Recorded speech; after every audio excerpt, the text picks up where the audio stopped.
আমরা আজকে শুরু করি। আমাদের আজকে মূলত আমাদের আর্টিফিশিয়াল ইন্টেলিজেন্স অ্যান্ড নিউরাল নেটওয়ার্কের যে মডিউল, সেই মডিউলটা শুরু করতে যাচ্ছি।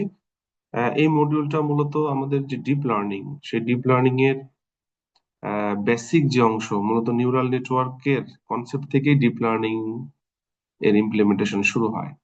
তো আমরা যদি নিউরাল নেটওয়ার্কের কনসেপ্ট গুলো ঠিক মতো না বুঝি, তাহলে কিন্তু ডিপ লার্নিং এর ভেতরে ভেতরের জিনিসগুলো কিন্তু বোঝা আসলে সম্ভব না। তো আমরা যদি নিউরাল নেটওয়ার্কটা ঠিক মতো বুঝতে পারি, তাহলে ডিপ লার্নিং এর যে বিষয়গুলো আছে, বিশেষ করে বিভিন্ন জায়গায় আমরা কিভাবে কি ইউজ করব, কি ইউজ করা দরকার, মানে আমরা হচ্ছে কোথায় কিভাবে কি ইউজ করতে পারি, সেই জিনিসগুলো কিন্তু আমাদের মাথার মধ্যে ঠিক মতো ঢুকবে বা আমরা ঠিক মতো ইমপ্লিমেন্ট করতে পারবো। তো এই জায়গাটায় আসলে একটু আমাদের ফোকাস করা দরকার খুব ভালো মতো।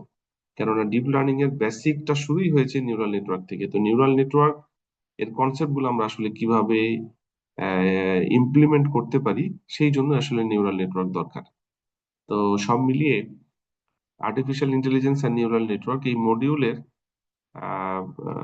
আমরা অলরেডি কিন্তু আর্টিফিশিয়াল ইন্টেলিজেন্স কি, আর্টিফিশিয়াল ইন্টেলিজেন্সের সাথে মেশিন লার্নিং কি, আমরা হিউম্যান ব্রেনের সাথে মেশিনের ডিফারেন্সটা কোথায়, সিরিয়ালি মেশিন কাজ করে, প্যারালালি হিউম্যান ব্রেন কিভাবে কাজ করে, হিউম্যান ব্রেনের স্ট্রাকচার কি, এবং মূলত যখন একটা কাজ হিউম্যান ব্রেন করে তখন কিভাবে আহ, অনেক নিউরন একসাথে কাজ করে। আমরা জানি যে আমাদের ব্রেনের মধ্যে প্রায় 100 কোটি নিউরন আছে, 10 টু দি পাওয়ার 10 সংখ্যক, এবং একটা অ্যাপ্রক্সিমেটলি 10 টু দি পাওয়ার 4, মানে 10,000-এর সাথে কানেক্টেড। তো আমরা যখনই কোনো কাজ করি না কেন, একটা নিউরন কিন্তু কোনো সময় আউটপুট প্রোভাইড করে না। সেট অফ নিউরন একসাথে কাজ করে এবং আউটপুট প্রোভাইড করে। তো এই কাজগুলো আসলে কিভাবে হয়, সেগুলো মোটামুটি ভাবে আমরা কিন্তু দেখার চেষ্টা করেছি। তো আমাদের এই নিউরাল নেটওয়ার্কের সাথে আর্টিফিশিয়াল ইন্টেলিজেন্স কিন্তু খুবই ভালোভাবে জড়িত। আমরা আগেই বলেছি যে আর্টিফিশিয়াল ইন্টেলিজেন্স এটা হচ্ছে আমরা মেশিনের মধ্যে আর্টিফিশিয়াল ইন্টেলিজেন্স প্রোভাইড করব, just like human. Human brain যেভাবে কাজ করে, এখন হিউম্যান ব্রেনের মধ্যে যে নিউরন আছে, আমাদের হিউম্যান ব্রেনের মধ্যে যেই পরিমাণ নিউরন আছে, আমরা ওই নিউরন গুলোকে কি আসলে মেশিনের মধ্যে কিভাবে ইনকর্পোরেট করতে পারি, কিভাবে ইমপ্লিমেন্ট করব, মূলত এইটাই এই মডিউলের মেইন উদ্দেশ্য। আমাদের হিউম্যান ব্রেনে যে নিউরন আছে, সেই নিউরন গুলা যেভাবে কাজ করে, আমরা মেশিনের মধ্যে কিভাবে সিমুলেট করব, এই জিনিসটাই আমরা মূলত এখানে দেখব। আমরা এই মডিউলে বিভিন্ন অ্যালগোরিদম গুলা দেখার চেষ্টা করব, যেন আমরা আসলে রিয়েলি কিভাবে কাজ করতে পারি সেটা যেন বুঝতে পারি, এবং হিউম্যান ব্রেনের কাজগুলোকে আমরা মেশিনের মধ্যে সত্যিকার অর্থেই ইনকর্পোরেট করতে পারি কিনা বা করার ওয়ে গুলা কি, আমরা বিভিন্ন অ্যালগোরিদম দেখবো আসলে। তো আমরা আজকে শুরু করব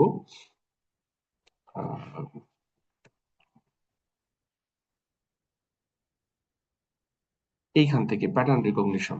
তো মূলত আমরা এর আগে যেটা বলছিলাম যে আর্টিফিশিয়াল ইন্টেলিজেন্স সম্পর্কে বেসিক আমাদের ধারণা আছে। মূলত হিউম্যান ব্রেন এবং মেশিনের মধ্যে ডিফারেন্স গুলো কি। হিউম্যান ব্রেন প্যারালালি কাজ করে এবং কিন্তু মেশিন সিরিয়ালি কাজ করে। তো এই সিরিয়াল এবং প্যারালাল কাজ করার জন্য কিছু কিছু কাজ আছে যেগুলো সিরিয়ালি করলে ভালো হয়, সেগুলোর জন্য মেশিন ভালো। আর কিছু কিছু কাজ আছে যেগুলো প্যারালালি করলে করলে ভালো হয়, সেগুলোর জন্য হিউম্যান ব্রেন হচ্ছে আনপ্যারালাল।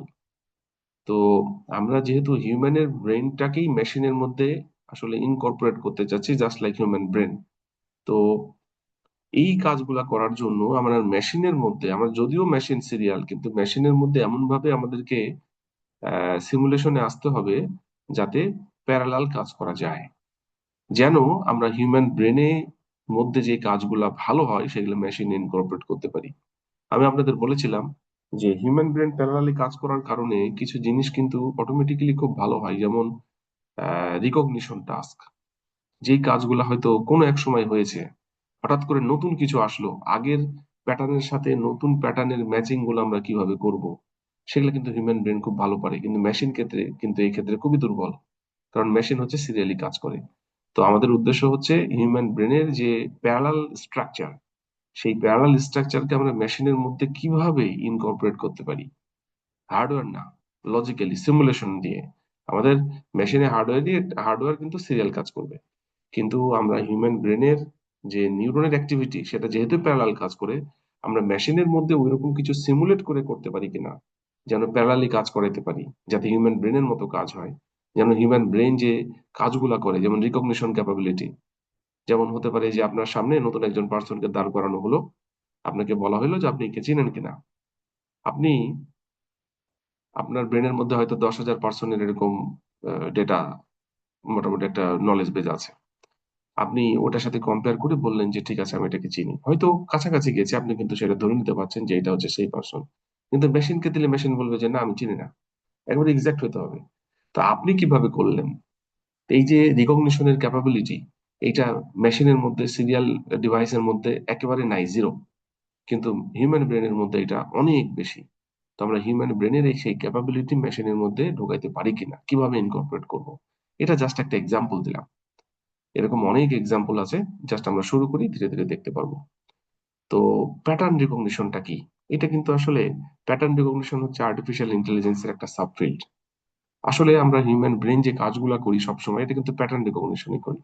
আপনি যদি একটু চিন্তা করে দেখেন যে কিভাবে কাজ হয়, আপনি সকাল থেকে রাত পর্যন্ত, ঘুমানোর আগ পর্যন্ত যে কাজগুলো করেন সবসময় কিন্তু রিকগনাইজ করছেন এবং রেসপন্স করছেন। ধরেন আপনি রাস্তায় বের হলেন, আপনি রিক্সাকে ডাকলেন যে আসো যাবো। তো রিক্সাওয়ালা হয়তো প্রথমে আসলো না। তো আপনি যদি এটা করে নতুন দেখেন যে না, রিক্সা ডেকেও আপনি পাচ্ছেন না, অথচ সে ফাঁকা আছে, তাহলে আপনার কাছে একটু অন্যরকম মনে হবে। কিন্তু ধরেন যে আপনি এর আগে এরকম বহুত ঘটনা আছে যে আপনি রিক্সা ফাঁকা আছে, ডেকেছেন আসে নাই, আজকে ডাকলেন সে আসে নাই, আপনার কাছে কিন্তু মনে হবে না কিছু। তা আপনি কিন্তু সেই পুরাতন প্যাটার্ন গুলোর সাথে কিন্তু ম্যাচ করছেন, যে আগে তো এরকম হয়েছে, আসে নাই, নো প্রবলেম। কিন্তু যদি প্রথম হইতো যে আপনি ডেকেছেন, আসে নাই, ফাঁকা আছে, আপনার মাথার মধ্যে অনেক কোশ্চিন আসতো, কেন আসলো না, তার আসা উচিত ছিল কিনা, এরকম 10-12টা কোশ্চিন আপনার মাথায় চলে আসতে পারে। কিন্তু যদি আপনার পরে হয়, তাহলে কিন্তু আগে যেহেতু ঘটনা ঘটে আছে, ওই জিনিসগুলা কিন্তু আসবে না হয়তোবা, কারণ এর আগের প্যাটার্নের সাথে সে ম্যাচ করছে। এভাবে আপনি সকাল থেকে, মানে ঘুম থেকে ওঠার পর থেকে ঘুমানোর আগ পর্যন্ত সবকিছুই কিন্তু আপনি প্যাটার্ন ম্যাচ করার চেষ্টা করছেন। ইভেন আপনি ঘুমের মধ্যেও ধরেন একটা স্বপ্ন দেখলেন, একটা ড্রিমের মধ্যে আছেন, ঘুম ভেঙে গেল আপনার। ঘুম ভাঙার পরে আপনি চিন্তা করছেন যে এটা স্বপ্ন কেন দেখলাম, এর আগেও যদি দেখে থাকেন তাহলে কিন্তু আপনি মেমোরাইজ করছেন যে ওই ড্রিমটা এর আগেও আপনি হয়তো দেখেছেন। মানে আমরা কিন্তু সবসময় কিন্তু প্যাটার্ন ম্যাচ করছি এবং রেসপন্স করছি সেই অনুসারে। তো হিউম্যান ব্রেন কিন্তু ওইভাবেই তৈরি। তো আমরা কিন্তু হচ্ছে সেইটাই মেশিনের মধ্যে ইনকর্পোরেট করতে চাই। তাহলে যদি এটা করতে পারি, তাহলে মেশিন কিন্তু ইন্টেলিজেন্ট হয়ে যাবে। তো সেটা কিভাবে করা যেতে পারে, সেই জিনিসগুলো কিন্তু আমরা এখন দেখা শুরু করবো আজ থেকে। এবং আশা করছি আপনারা ক্লিয়ার থাকবেন যতটা পারা যায়। তো আমরা শুরু করি, what is pattern recognition. Pattern, pattern আসলে একটা, প্যাটার্ন বলতে কি বোঝায়, ইউনিক ক্যারেক্টারিস্টিক্স। যেমন ধরেন যে আপনি একটা আম গাছের পাতা আর একটা লিচু গাছের পাতা, দুইটা পাতা যদি কাছাকাছি রাখেন, দেখবেন যে দুইটা পাতার ডিফারেন্স কিন্তু আছে। একটা পাতা হয়তো বড়, আম পাতা বড় জেনারেলি, লিচু পাতা ছোট। আম পাতার যে সেরা উপসেরা গুলা আছে, সেটা কিন্তু লিচু পাতার থেকে আলাদা। আম পাতার যে কালার, সেটা কিন্তু লিচু পাতার কালার থেকে আলাদা। এরকম আপনি যদি ডিফারেন্সিয়েট করেন, আপনি আহ বেশ কিছু ডিফারেন্সিয়েশন করতে পারবেন। তো এগুলাই হচ্ছে ইউনিক প্যাটার্ন। প্যাটার্ন মানে হচ্ছে ইউনিক কিছু, যেটা ওর মধ্যে আছে আরেকজনের মধ্যে নাই, মানে ডিফারেন্সটা খুঁজতে হবে। যেমন ধরেন, আমরা হিউম্যান ব্রেন কিন্তু এই কাজগুলো সবসময় করি। যেমন ধরেন যে পরীক্ষা আপনার, হয়তো কালকে পরীক্ষা, আজকে আপনি পড়া শুরু করলেন, আপনার সামনে কিন্তু অনেক আহ, পড়াশোনা আছে, আপনি হয়তো ওইভাবে পড়তে পারেননি। আপনি দেখছেন টাইমের থেকে পড়া বেশি, এখন কি করবেন আপনি? আপনি কিন্তু যদি ধরেন যে আপনার কাছে কোনো একই টাইপের জিনিস আসে, একটা মনে রাখবেন, আর অন্যগুলা কিন্তু ওইটা থেকে কতখানি অন্যটার ডিফারেন্স আছে সেগুলো মনে রাখার চেষ্টা করবেন, তাই না? এটা কিন্তু আমরা নিজেরা করি, কিন্তু আমাদের ব্রেনও কিন্তু এটাই করে সবসময়। আপনি যদি সময় অনেক বেশি থাকতো, আপনি বারবার পড়তেন, বারবার পড়তেন, বারবার পড়তেন, আপনার ব্রেন কিন্তু ওই কাজটাই করতো যেটা আপনি এখন কম সময় পাওয়ার জন্য নিজে করছেন। তো বিষয়গুলো হচ্ছে, প্যাটার্নটা কি, প্যাটার্ন মানে হচ্ছে দুইটা সিমিলার জিনিস যদি থাকে তাদের মধ্যে, সিমিলার বলা ঠিক হচ্ছে না, দুইটা একই টাইপের জিনিস যদি থাকে, তাদের মধ্যে ডিসিমিলার ক্যারেক্টারিস্টিক্স কি কি আছে, দিজ আর কল্ড প্যাটার্ন। যেমন আম পাতা লিচু পাতার কথা বললাম, এবার অন্য একটা এক্সাম্পল দিয়ে, ধরেন দুটো কলম, একটা হচ্ছে বল পয়েন্ট পেন আর একটা মার্কার পেন।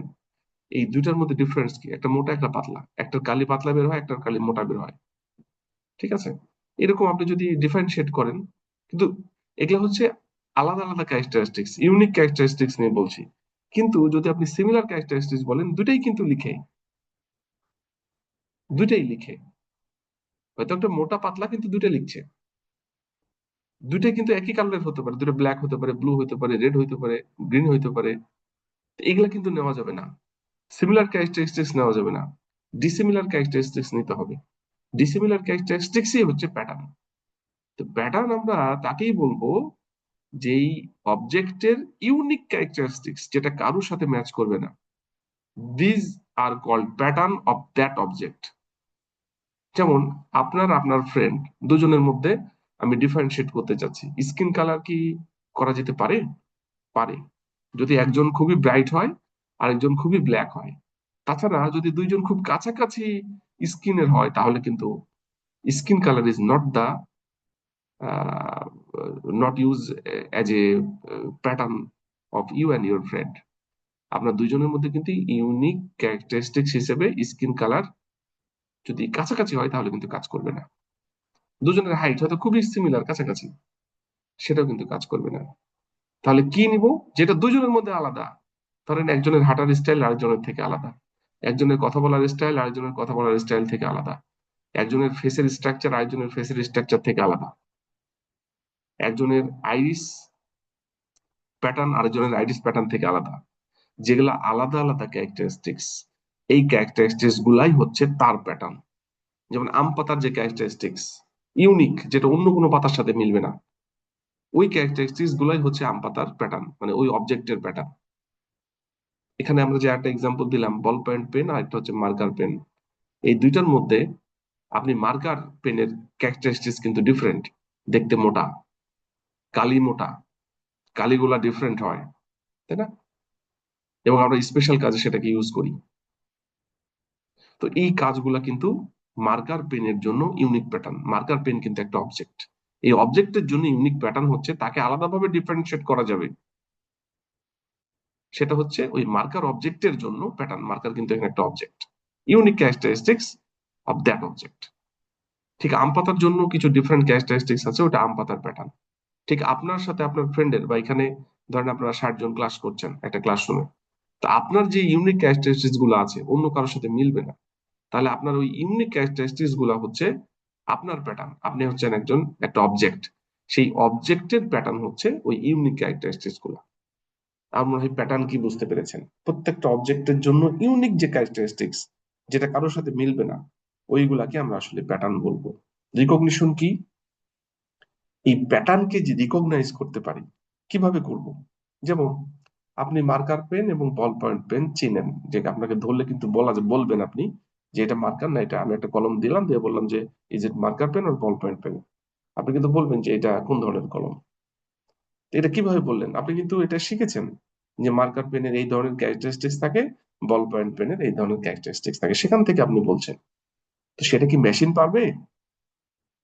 এই বাড়ানোটাই হচ্ছে আমাদের কাজ, আমরা সেইটা প্যাটার্ন রিকগনিশনের মাধ্যমে কিভাবে করতে পারা যায় সেটাই মূলত দেখব।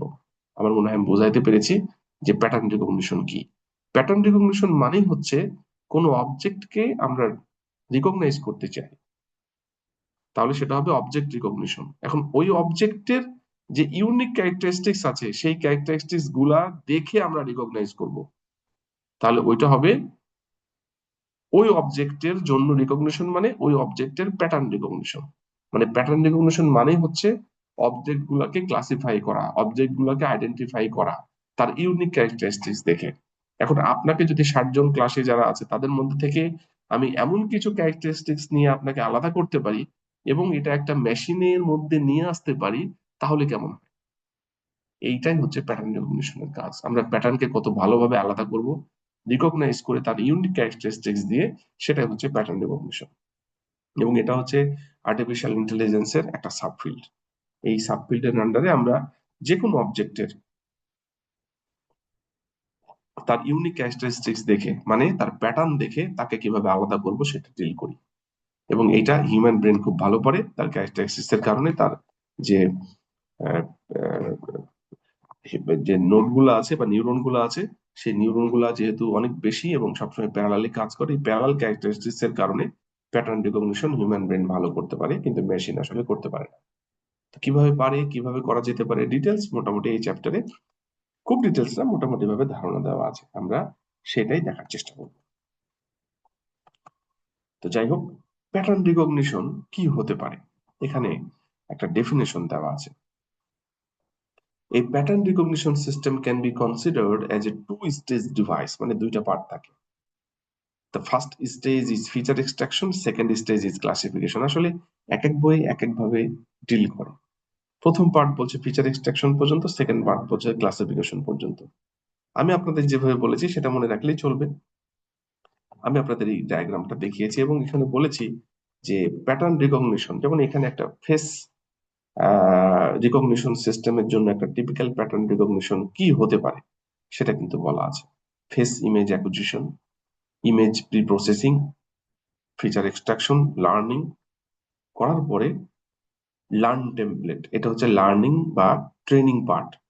আমরা প্যাটার্ন রিকগনিশনের দুইটা ফেজে ভাগ করতে পারি, একটা হচ্ছে লার্নিং বা ট্রেনিং পার্ট, আর একটা হচ্ছে টেস্টিং পার্ট। আপনি এখানে ধরেন একটা ক্লাসের 60 জনকে আপনি এইভাবে ইমেজ নিয়ে, প্রত্যেকের আলাদা আলাদা ইমেজ নিয়ে একইভাবে প্রি প্রসেস করে ফিচার এক্সট্রাকশন করে লার্নিং অ্যালগরিদম ইউজ করে লার্ন টেমপ্লেট তৈরি করে রেখে দিলেন। This are call training or learning. এরপরে 60 জনের মধ্যে থেকে একজন আসলো বা 60 জনের বাইরে একজন আসলো, একইভাবে তার ইমেজ অ্যাকুইজিশন করবেন, প্রি প্রসেসিং করবেন, ফিচার এক্সট্রাকশন করবেন। তারপরে এই অ্যালগরিদমে যেয়ে আপনি হচ্ছে তার যে লার্ন টেমপ্লেট সেটার সাথে ম্যাচিং বা ম্যাপিং করে দেখবেন যে সেটার সাথে ম্যাচ হয় কিনা। যদি ম্যাচ হয় তাহলে আইডেন্টিফাইড, আর না হলে কিন্তু not identified. This is called testing. তাহলে প্যাটার্ন রেকগনিশনের দুইটা পার্ট, একটা হচ্ছে লার্নিং বা ট্রেনিং, আর একটা হচ্ছে টেস্টিং। এই মোটামুটি এখানে প্যাটার্ন রিকগনিশন কি, প্যাটার্ন রিকগনিশনের কয়টা ফেজ, সেটা নিয়ে আমরা কথা বলেছি। এখানে একটা এক্সাম্পল বলছে, দেখেন যে আমরা ধরেন যে দুইটা ক্যারেক্টারের মধ্যে ডিফারেন্সিয়েট করতে চাই। ধরেন ক্যারেক্টার রিকগনিশন সিস্টেম আপনি ডেভেলপ করতে চাচ্ছেন, এ থেকে জেড পর্যন্ত, ধরলাম ক্যাপিটাল। এরকম একটা বিষয় যে এ থেকে জেড পর্যন্ত ক্যাপিটাল লেটার আপনাকে লার্ন করানো হলো। আমরা যেমন ওখানে ফেস লার্ন করাচ্ছিলাম। তারপরে আমরা হচ্ছে এ থেকে জেড এর মধ্যে যে কোনো একটা ক্যারেক্টার দেবো, সে বলে দিবে যে এটা আসলে কোন ক্যারেক্টার। তো এখানে ধরেন দুইটা ক্যারেক্টার ই আর এফ, এই দুইটা ক্যারেক্টারের মধ্যে আসলে ডিফারেন্সটা কি, এই ডিফারেন্সটাই কিন্তু আমাদেরকে নিতে হবে। যেগুলা সিমিলার সেগুলা কিন্তু নেওয়া যাবে না, ডিসিমিলার ক্যারেক্টারিস্টিক্স গুলো নিতে হবে, যেটা অন্য থেকে তাকে আলাদা করে। For example, thinking about our text processing problem again, if we wish to distinguish the letter F from the letter E, we would need to compare the number of vertical and horizontal strokes in the character. এখানে দেখেন vertical line এবং horizontal line কটা আছে, F একটা কম আছে না এর থেকে। This is the unique characteristics that can be identified for F. তাহলে এইটা দিয়েই কিন্তু আমরা আলাদা করবো। আমি আপনাদের বলেছি যে দুইটা বা একাধিক হতে পারে, আপনি যাকে আলাদা করছেন অন্যের সাথে থেকে তার ডিফারেন্সটা কোথায় সেটা আপনাকে বের করতে হবে। যদি আপনি বের করতে পারেন তাহলে সেটাই হবে ওই অবজেক্টের জন্য প্যাটার্ন, এবং সেই প্যাটার্ন ধরেই কিন্তু আমরা ওই অবজেক্টকে রিকগনাইজ করব। এটাই হচ্ছে প্যাটার্ন রিকগনিশন। তাহলে আমাদের প্যাটার্ন রিকগনিশন কি, প্যাটার্ন রিকগনিশনের কতগুলো স্টেজ থাকতে পারে এবং আমরা কিভাবে কাজ করতে পারি তার হালকা একটু ধারণা আমরা দিয়েছি। এরপরে আসেন feature vector and feature space. এটা কি জিনিস? ফিচার ভেক্টর, ফিচার স্পেস, এটা কিভাবে কাজ করে? ফিচার ভেক্টর কি, ফিচার স্পেস কি? আমি একটা এক্সাম্পলে চলে যাই সরাসরি।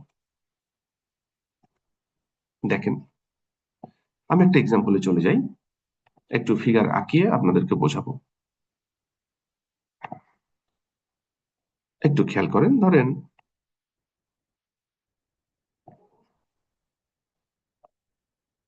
আমরা হচ্ছে একটা টু ডাইমেনশনাল প্লট করছি। আমাদের টু ডাইমেনশনাল প্লটিং এ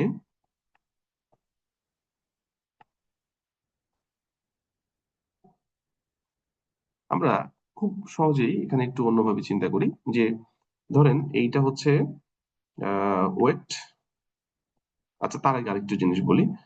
আমরা দুই ধরনের প্লেয়ারের মধ্যে ডিফারেন্সিয়েট করতে চাই। ধরেন একটা হচ্ছে ডাব্লিউডাব্লিউ এর প্লেয়ার আর একটা হচ্ছে ফুটবল প্লেয়ার। আমরা দুই ধরনের গ্রুপের মধ্যে ডিফারেন্সিয়েট করতে চাই, একটা ডাব্লিউডাব্লিউ এর প্লেয়ার আর ফুটবল প্লেয়ার। তো স্বাভাবিকভাবেই ডাব্লিউডাব্লিউ এর প্লেয়ার এবং ফুটবল প্লেয়ার, এই প্লেয়ার গুলার মাঝে আসলে যদি আমি ডিফারেন্সিয়েট করতে চাই তাহলে কোন ক্যারেক্টারিস্টিক্স গুলা নিলে সুবিধা হবে, যেটা তাদেরকে আলাদা করবে, ডিসিমিলার ক্যারেক্টারিস্টিক্স। একটা হইতে পারে ওয়েট, তাই না? আমরা কিন্তু একটা দিতে পারি ওয়েট, ডাব্লিউ দিলাম। আরেকটা কি হতে পারে? আরেকটা হচ্ছে হাইট। তাহলে এই দুইটা হচ্ছে ইউনিক ফিচার, এবং এই দুইটা ফিচার মানে দুইটা ডাইমেনশন। তাহলে একটা ওয়েট, একটা হাইট। এখন ডাব্লিউডাব্লিউ এর প্লেয়ার গুলা আমার কোথায় পড়বে? ধরেন যে ডাব্লিউডাব্লিউ এর প্লেয়ার গুলা কিন্তু তাদের ওয়েটও বেশি, হাইটও বেশি, এটাই স্বাভাবিক। তাহলে এই জায়গাগুলাই কিন্তু ডাব্লিউডাব্লিউ এর প্লেয়ার গুলা পড়বে, তাই না? আমি ধরলাম যে এখানে ডাব্লিউডাব্লিউ এর প্লেয়ার গুলা আছে। ঠিক আহ ফুটবল প্লেয়ার কোথায় পড়বে? ওয়েট কম, কিন্তু হাইট মোটামুটি ভালোই আছে, তারপরেও এদের থেকে কমও হতে পারে, বেশিও থাকতে পারে। আমি ধরলাম যে এই জায়গাগুলাই পড়বে। এগুলা হচ্ছে ফুটবল প্লেয়ার। তাহলে কিন্তু নর্মালি আমাদের দুইটা গ্রুপ ডিফারেন্সিয়েট করে ফেললাম, যে তাদের হাইট এবং ওয়েট অনুসারে ডাব্লিউডাব্লিউ এর প্লেয়ার আর ফুটবল প্লেয়ার। এটা কিন্তু হচ্ছে একটা গ্রুপ, এটা হচ্ছে আরেকটা গ্রুপ। আমি ধরে নিলাম এটা হচ্ছে ক্লাস 1 আর এটা হচ্ছে ক্লাস 2, দুইটা ক্লাস। তো এখন এইখানে দেখেন, আমি এই দুইটা গ্রুপকে ডিফারেন্সিয়েট করতে চাচ্ছি। তাহলে এখানে ফিচার ভেক্টর আর ফিচার স্পেস কি?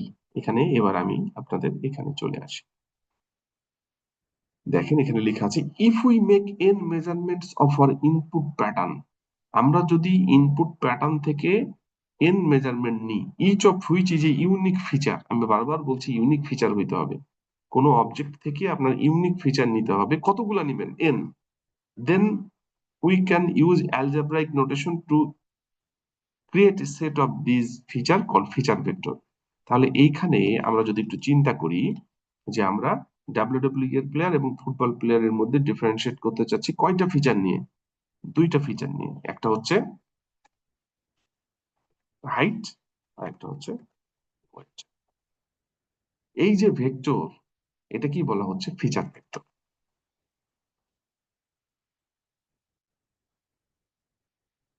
ফিচার ভেক্টর মানে হচ্ছে কতগুলা ইউনিক ফিচার নিয়ে আপনি ডিফারেন্সিয়েট করছেন।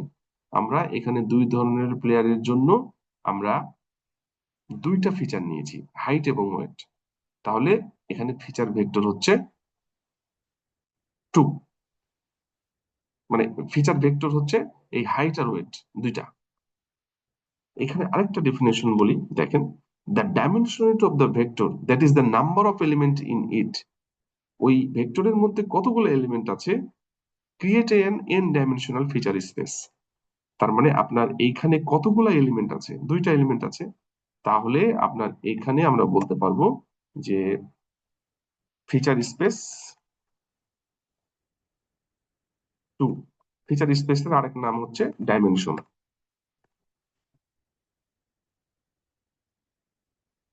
তাহলে আমরা কি করলাম এতক্ষণ ধরে? আমরা যেটা দেখলাম, যে আমরা ডাব্লিউডাব্লিউ এর প্লেয়ার এবং ফুটবল প্লেয়ারের মধ্যে ডিফারেন্সিয়েট করতে চাচ্ছি কয়টা ফিচার নিয়ে? দুইটা ফিচার নিয়ে, একটা হাইট আর ওয়েট।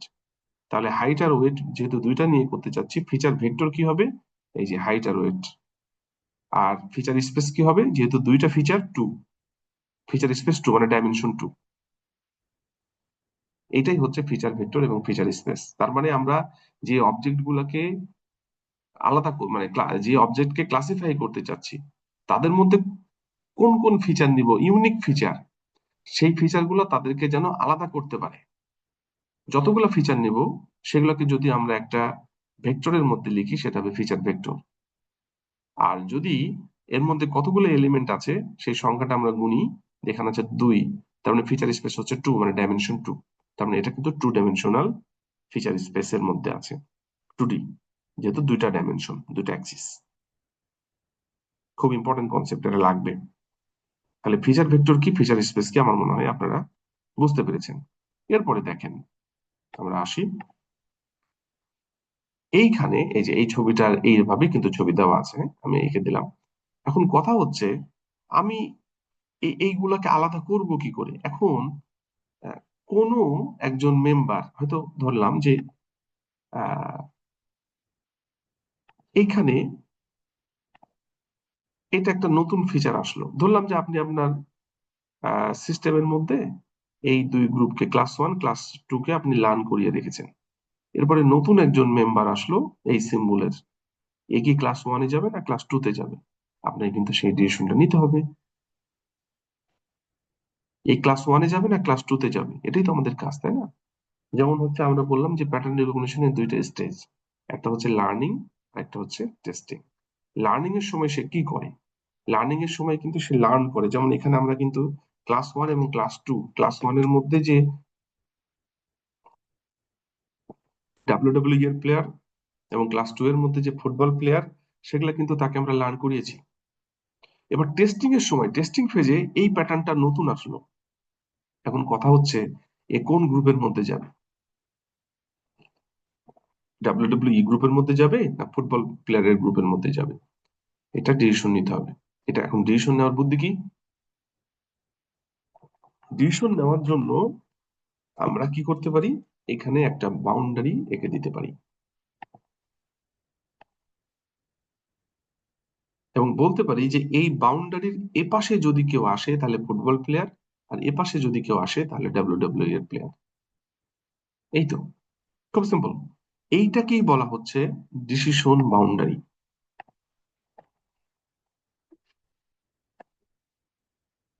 এটাকেই বলা হচ্ছে ডিসিশন বাউন্ডারি। ডিসিশন বাউন্ডারি কি করে? গ্রুপের মধ্যে ডিফারেন্সিয়েট তৈরি করে।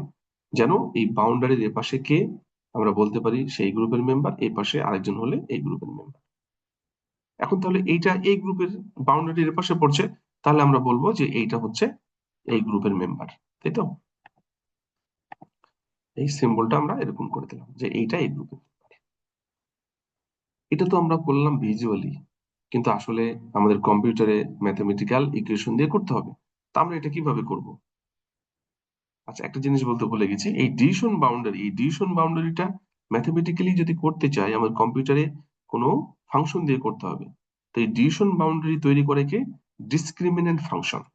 এই ডিসক্রিমিনেন্ট ফাংশনে যে লেখা আছে দেখেন, ডিসক্রিমিনেন্ট ফাংশন, ডিসক্রিমিনেন্ট ফাংশনের কাজই হচ্ছে এই ডিভিশন বাউন্ডারি তৈরি করা। হুম?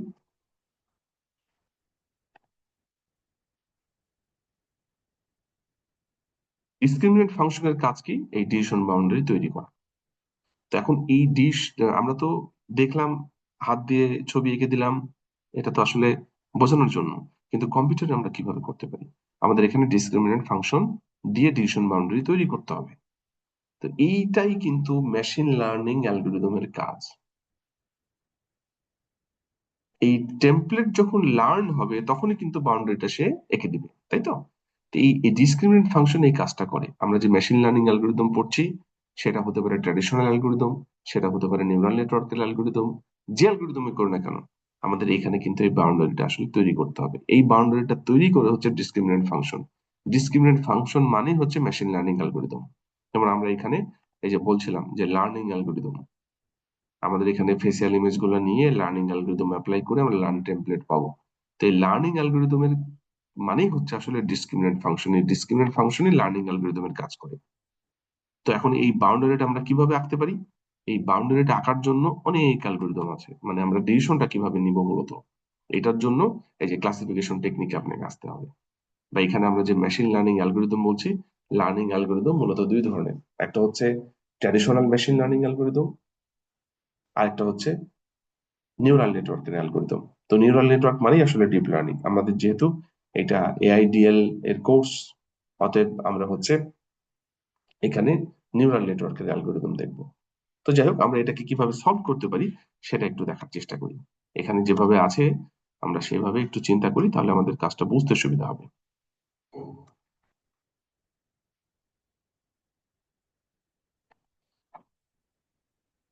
দেখেন কিভাবে করা যেতে পারে, আমি একটা ধারণা দিই আপনাদের।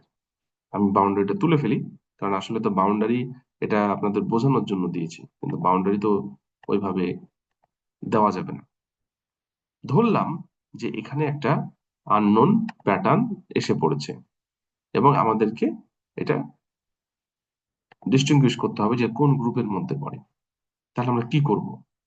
আমরা যেটা করতে পারি খুব সহজে, যে এই গ্রুপের কোন প্যাটার্নটা এর থেকে সবচেয়ে কাছে, সেটার সাথে ডিস্টেন্স মেজার করব। যেমন আমরা যেটা করতে পারি সেটা হলো যে আমরা দেখি যে এইটা হয়তো বা এইটা কাছাকাছি সব থেকে, তো এইটাকে মার্ক করলাম। আর এই দিককারের এই গ্রুপের এইটা কাছে, তাহলে এটাকে মার্ক করলাম। এরপরে আমরা হচ্ছে যদি ডিস্টেন্সটা নিই, যেমন এই দুইটার মধ্যে যদি একটা ডিস্টেন্স নিই আমরা, আর এই দুইটার মধ্যে একটা ডিস্টেন্স নিই, তাহলে কোনটা কাছাকাছি? আমরা ধরলাম যে এটা হলো D1 আর এইটা হচ্ছে D2। এখন যদি D1 গ্রেটার দেন D2 হয়, তাহলে এটা কোন ক্লাস? D1 বড় D2 থেকে, তাহলে এটা হবে ক্লাস 2। তার মানে এখানে D2 ছোট। আর যদি D2 D1 যদি D2 থেকে ছোট হয়, তাহলে ক্লাস 1। মানে যেটা ছোট সেই গ্রুপের মেম্বার হবে, মানে যার কাছাকাছি। এখানে আমরা দেখতে পাচ্ছি যে আমাদের এই সেকেন্ড কন্ডিশনটা ট্রু। তার মানে এইটা কি হবে? এইটা কিন্তু আলটিমেটলি আপনার কোন গ্রুপের মেম্বার হয়ে যাচ্ছে? এটা কিন্তু এই গ্রুপের মেম্বার হয়ে যাচ্ছে। আমার মনে হয় বুঝতে পেরেছেন। এই টেকনিকটাকেই বলা হচ্ছে নিয়ারেস্ট নেইবার ক্লাসিফিকেশন। আমরা এতক্ষণ পর্যন্ত যে টেকনিকটা দেখলাম, এই প্যাটার্নকে আলাদা করার, বা এই যে লার্নিং অ্যালগরিদম যেটাকে বলছি, বা ডিসক্রিমিনেন্ট ফাংশন যেটাকে বলছি, এটার নাম হচ্ছে nearest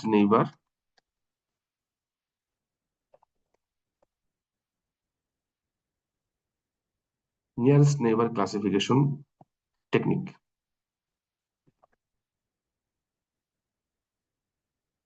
nearest neighbour classification technique এভাবে কিন্তু আমরা করতে পারি। তাহলে আমরা দেখব সিম্পল ওয়ে হচ্ছে যে আননোন প্যাটার্নটা আসলো টেস্টিং এর সময়, সেই আননোন প্যাটার্নটা কোন গ্রুপের মধ্যে যাবে, তাই তো? যেই ওই দুই গ্রুপের মধ্যেকার যেই অবজেক্টটা ওর সব থেকে কাছাকাছি আননোনের, সেটা সাথে ডিস্টেন্স মেজার করব। যেই ডিস্টেন্সটা কম আননোন প্যাটার্নটা সেই গ্রুপের মেম্বার। তো এখানে আমরা দেখছি যে আননোন প্যাটার্নটা ক্লাস ওয়ানের যে অবজেক্ট কাছাকাছি তার সাথে ডিস্টেন্স কম, অতএব আননোন প্যাটার্নটা এই গ্রুপের মেম্বার। এটা আমরা খুব সহজে কিন্তু বের করতে পারলাম। এখন এখানে আবার কিছু প্রবলেম আছে। প্রবলেমটা কি? কি হতে পারে? এখানে একটা কনসিকুয়েন্সের চিন্তা আপনাকে করতে হবে। যেমন আমরা কি দেখলাম, আমরা একটু ফিরে যাই আগের অবস্থায়। এই প্যাটার্নটা কোন গ্রুপের মেম্বার হলো? আমরা বললাম যে এই প্যাটার্নটা হচ্ছে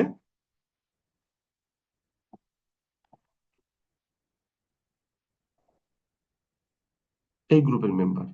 এরপরে ধরেন আরেকটা আননোন প্যাটার্ন আসলো, এইটা। এইবারও যদি আপনি মেজার করেন, তাহলে কি হবে?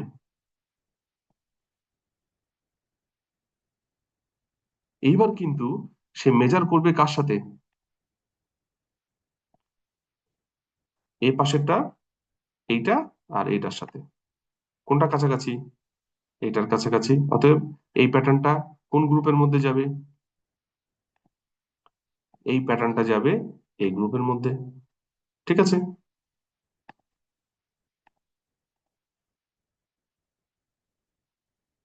এরপরে দেখেন এই প্যাটার্নটা কোন গ্রুপে গেল? এই গ্রুপের মধ্যে। এরপরে আননোন প্যাটার্ন আবার একটা আসলো,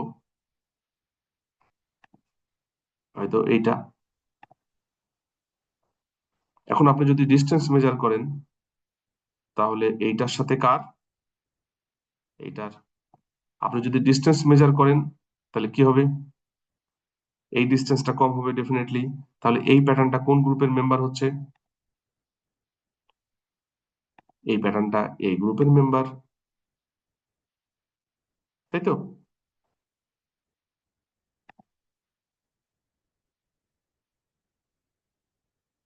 এখন কোশ্চেন হচ্ছে যে এই প্যাটার্নটা এই গ্রুপের মেম্বার হলো, রিয়েলি কি এই প্যাটার্নটা এই গ্রুপের মেম্বার হওয়ার কথা? তা কিন্তু হওয়ার কথা না। এই দুইটা ডিস্টর্টেড প্যাটার্নের কারণে এটা কিন্তু এরকম হয়ে গেছে। এটা কিন্তু আসলে দেখেন, আপনি যদি এই দুইটা প্যাটার্ন না থাকতো, তাহলে কিন্তু আপনি কি করতেন? আপনি এইটার সাথে একটা মেজার করতেন, আর এইখানের সবথেকে হয়তো কাছের এইটা হইতে পারে। এখন আপনি যদি রিয়েলি এই দুইটার মধ্যে ডিফারেন্স মানে ডিস্টেন্স এবং এই দুইটার মধ্যে ডিস্টেন্স মেজার করতেন, তাহলে কিন্তু এটা কাছাকাছি আসতো। আলটিমেটলি এটা কিন্তু কি হইতো, এই গ্রুপের মেম্বার হওয়ার কথা না, এটা কিন্তু হওয়া উচিত ছিল এই গ্রুপের মেম্বার, বাট হয়ে আছে এই গ্রুপের মেম্বার। এইটাকে বলা হচ্ছে মিস ক্লাসিফিকেশন।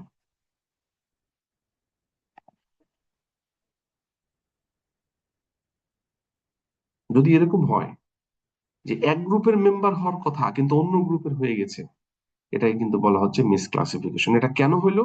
এটা হইলো এই দুই প্যাটার্নের কারণে। কোন প্যাটার্ন? এটা হয়েছে এই দুই প্যাটার্নের কারণে, এই প্যাটার্ন এবং এই প্যাটার্ন। এই ধরনের প্যাটার্ন এটা কিন্তু এই গ্রুপের অনেক বাইরে। এই ধরনের প্যাটার্ন গুলোকে বলা হচ্ছে রক প্যাটার্ন।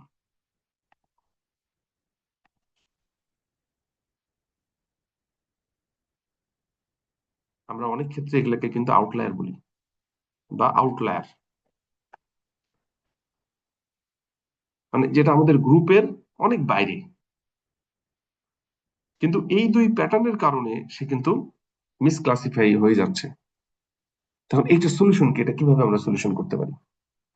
এটা সলিউশন করার ওয়ে হতে পারে, মানে আমরা একবার রিপিট করি, সেটা হচ্ছে যে আমাদের দেখেন যে এটা কিন্তু ঠিকই ছিল, সমস্যা নেই, কিন্তু এই দুইটা প্যাটার্নের কারণে, এই দুটাকে বলা হচ্ছে রক প্যাটার্ন, সরি এখানে ভুল করেছি, রক হবে এটা, হ্যাঁ,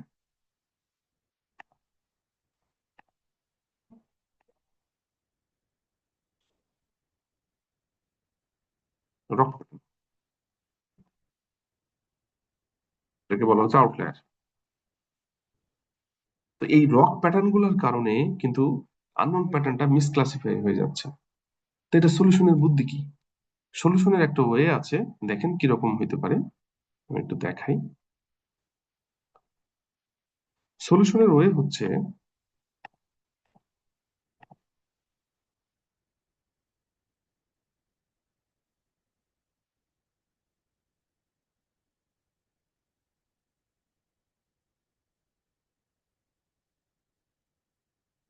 এই আননোন প্যাটার্নটাকে কিভাবে সলভ করতে পারি?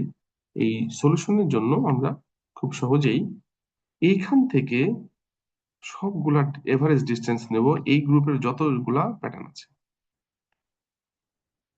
সবগুলোর সাথে এভারেজ ডিস্টেন্স নেব।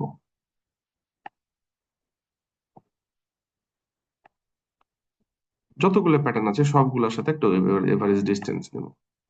আর এই গ্রুপের যতগুলো প্যাটার্ন আছে সবগুলোর সাথে একটা করে আমি এভারেজ ডিস্টেন্স নেব।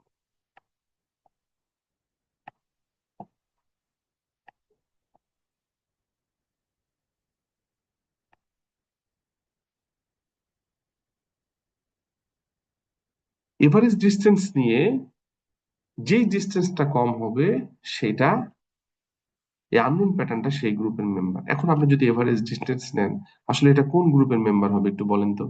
ডেফিনেটলি এভারেজ ডিস্টেন্স নিলে এই গ্রুপেরই মেম্বার হবে। তাহলে এই যে রক প্যাটার্নের কারণে যে মিস ক্লাসিফিকেশন হচ্ছিল, সেখান থেকে কিন্তু আমরা রোধ করতে পারছি। ঠিক আছে, তাহলে আমরা কি করতে পারি? আমরা কিন্তু এটা এভারেজ ডিস্টেন্স নিলে এই প্রবলেম সলভ হবে এবং এই প্যাটার্নটা এই গ্রুপের মেম্বার হবে না। এটা কি হবে? এটা হয়ে যাবে এই গ্রুপের মেম্বার। তাহলে আমরা কিন্তু নর্মালি যেটা দেখলাম, যে আমরা দুই গ্রুপের মধ্যেকার যে কাছের অবজেক্ট, সেটার সাথে যদি আমরা ডিস্টেন্স মেজার করি তাহলে নর্মালি হয়, কিন্তু যদি এরকম রক প্যাটার্ন বা আউটলায়ার থাকে তাহলে কিন্তু আমাদের এভারেজ ডিস্টেন্স নিতে হবে। এটা একটা ওয়ে আসলে প্রবলেম সলভ করার। তো যেটাই হোক না কেন, এই টেকনিকটাকে বলা হচ্ছে নিয়ারেস্ট নেইবার ক্লাসিফিকেশন টেকনিক। এবং এই টেকনিকটা আমি একটু লিখি,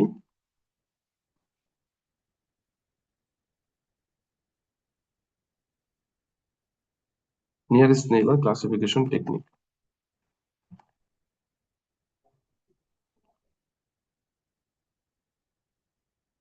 এইটা এই বইয়ে এখানে দেওয়া আছে, এই যে, যেটা আমরা এখানে বোঝার চেষ্টা করলাম। ঠিক আছে। তো এইটা আমরা দেখলাম এখানে রক প্যাটার্ন গুলা কিভাবে কাজ করে, এই যে রক প্যাটার্ন কিভাবে কাজ করে আমি আপনাদের এখানে দেখানোর চেষ্টা করেছি। আর এখানে হচ্ছে ওই যে ডিস্টেন্স গুলা কিভাবে মেজার করতে পারি আমরা। আমরা তো জানি যে ইউক্লিডিয়ান ডিস্টেন্স কিভাবে মেজার করব, যদি 2 ডাইমেনশনাল হয় তাহলে এই প্যাটার্ন গুলার জন্য ধরেন x1 y1 থাকবে, আর একটা প্যাটার্নের জন্য x2 y2 থাকবে। আমরা ওইখান থেকে কিন্তু ডিস্টেন্স মেজার করতে পারবো যে এই দুটার মধ্যে যদি ডিস্টেন্স মেজার করতে চাই, তাহলে এটার XY পয়েন্ট আর এটার XY পয়েন্ট, একটা x1 y1 একটা x2 y2, তাহলে এই দুটার মধ্যে ডিস্টেন্স আমরা এইভাবে মেজার করতে পারি। এটার সাথে যখন এটার মেজার করব তখন x1 y1 x2 y2 দিয়ে আমরা কিন্তু ডিস্টেন্স মেজার করতে পারি। এটা ইউক্লিডিয়ান ডিস্টেন্স দিয়ে এভাবে করতে পারি। এরকম অনেকগুলা ডিস্টেন্স মেজারমেন্টের টেকনিক আছে, সিটি ব্লক ডিস্টেন্স মেজারমেন্টের টেকনিক আছে। তারপরে এক একটা এক এক ভাবে কাজ করে। স্কোয়ার ডিস্টেন্স দিয়ে মেজার করা যেতে পারে। হুম। তো এই যেভাবে মনে চায় আপনি সেভাবে করতে পারেন। তবে ইউক্লিডিয়ান ডিস্টেন্সটা বেশি পপুলার, আমরা সেটা জানি যে দুইটা পয়েন্টের মধ্যে কিভাবে কোঅর্ডিনেট ধরে আমরা ডিস্টেন্স মেজারটাকে করতে পারি। তো যেটাই হোক, আমরা কিন্তু এখান থেকে দেখার চেষ্টা করলাম এটা নিয়ারেস্ট নেইবার ক্লাসিফিকেশন টেকনিক কিভাবে কাজ করে, সেটা আমরা বলার চেষ্টা করেছি। তো এখানে আহ এই যে নিয়ারেস্ট নেইবার ক্লাসিফিকেশন টেকনিক কিভাবে কাজ করে সেটা কিন্তু আমরা বলার চেষ্টা করেছি। হুম। তো এইখানে আমরা যেটা দেখছি যে এর পরের যে টপিকটা আছে, আমরা ফিরে আসবো এখানে, একটু ওয়েট করি। এখানে লিনিয়ার ক্লাসিফায়ার আর নন লিনিয়ার ক্লাসিফায়ার বলতে একটা কথা আছে। What is linear classifier? তো এইখানে আমরা যেটাই করি না কেন, যেমন দেখেন প্যাটার্ন গুলা কিন্তু এমন ভাবে সাজানো, এটা কিন্তু লিনিয়ারলি সলভ করা যায়। যেমন আমরা যদি একটু আগের অবস্থায় ফিরে চলে আসি,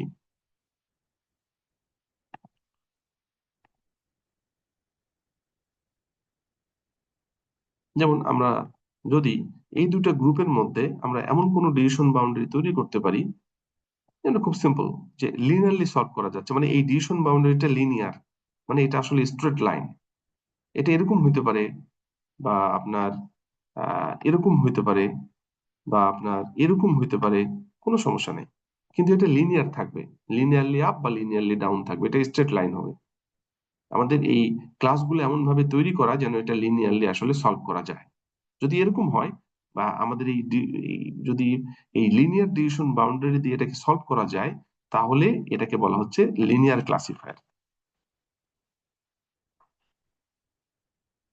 আর যদি এমন হইতো যে না, এটাকে সলভ করা যাচ্ছে না, যেমন কি হইতে পারে একটা এক্সাম্পল দিই, যে আপনার এখানে প্যাটার্ন গুলো এমন ভাবে সাজানো আছে, এখানে একটা আছে, এখানে কিছু চলে আসছে, এই প্যাটার্ন গুলো আবার হচ্ছে কিছু এখানে চলে আসছে,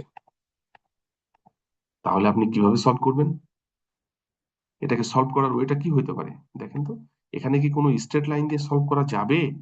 এটা কি স্ট্রেট লাইন দিয়ে সলভ করতে কি আমরা পারবো? পারছি না, এভাবে পারছি না। আমরা আহ এটা এভাবেও পারছি না। এইদিকে কিছু গ্রুপ থেকে দুইটা গ্রুপ থেকে যাচ্ছে, এদিকে দুটো গ্রুপ থেকে যাচ্ছে, আবার এইভাবেও হচ্ছে না, কোনোভাবেই হচ্ছে না। তাহলে এটাকে আমরা কিভাবে সলভ করতে হবে? এটা কিন্তু লিনিয়ার ডিভিশন বাউন্ডারি বা লিনিয়ার ক্লাসিফায়ার দিয়ে সলভ করা যাচ্ছে না। এটাকে সলভ করতে হতে হলে আমাদের নন লিনিয়ার ডিভিশন বাউন্ডারি লাগবে। নন লিনিয়ার ডিভিশন বাউন্ডারি মানেই হচ্ছে এরকম কিছু একটা হতে পারে, বা আপনার আহ এইরকম কিছু একটা হতে পারে, but it is not linear, মানে কোনো স্ট্রেট লাইন না। এটা কি বলা হচ্ছে? Non linear division boundary. এবং নন লিনিয়ার ডিভিশন বাউন্ডারি তৈরি করে হচ্ছে নন লিনিয়ার ক্লাসিফায়ার।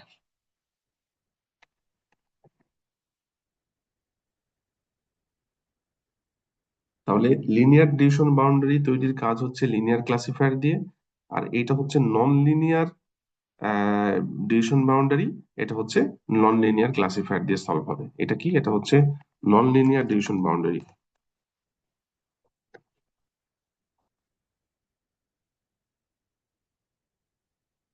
ঠিক আছে, তো এখন আমরা এটা কিভাবে করব? আমাদের ডিপেন্ড করছে যে আমাদের ডেটা সেটটা কেমন ভাবে আছে। এটা যদি লিনিয়ারলি সলভ করা যায় তাহলে লিনিয়ার ইউজ করব, যদি লিনিয়ারলি সলভ করা না যায় তাহলে নন লিনিয়ার ইউজ করব। আর নন লিনিয়ার ডিভিশন বাউন্ডারির জন্য লিনিয়ার ক্লাসিফায়ার, আর আর নন লিনিয়ার লিনিয়ার ডিভিশন বাউন্ডারির জন্য লিনিয়ার ক্লাসিফায়ার, আর নন লিনিয়ার ডিভিশন বাউন্ডারির জন্য নন লিনিয়ার ক্লাসিফায়ার ইউজ করব। এই হচ্ছে মোটামুটি আমাদের বিষয়। তো যাই হোক, আমরা এখন আবার ফিরে আসি আমাদের নিয়ারেস্ট নেইবার ক্লাসিফিকেশন টেকনিকের দিকে। এখন আমরা যে নিয়ারেস্ট নেইবার ক্লাসিফায়ার টেকনিকটা বললাম, লিনিয়ার নন লিনিয়ার দুইভাবে আমরা করতে পারি। তো এখন এইভাবে কিন্তু এটা মার্কেটে অ্যাভেলেবল নাই। যেটা আছে সেটা হচ্ছে কেএনএন। কেএনএন অ্যালগোরিদম খুব পপুলার। এটা কিন্তু ট্র্যাডিশনাল মেশিন লার্নিং অ্যালগোরিদম। কেএনএন মানে মিনিং হচ্ছে কে নিয়ারেস্ট নেইবার।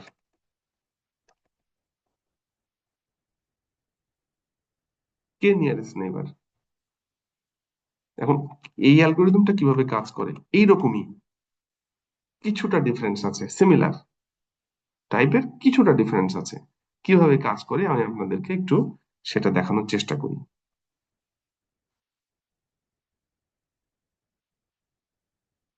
কেএনএন অ্যালগোরিদম, আমরা হচ্ছে এই ইমেজ গুলাকে একটু আলাদা করে ফেলতে হবে,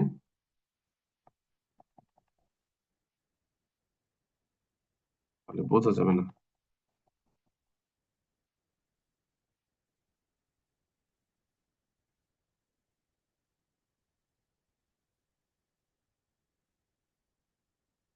দেখেন কে নিয়ারেস্ট নেইবার কিভাবে কাজ করে, এটা খুব সিম্পল একটা এক্সাম্পল দিয়ে এখানে দেখানো আছে।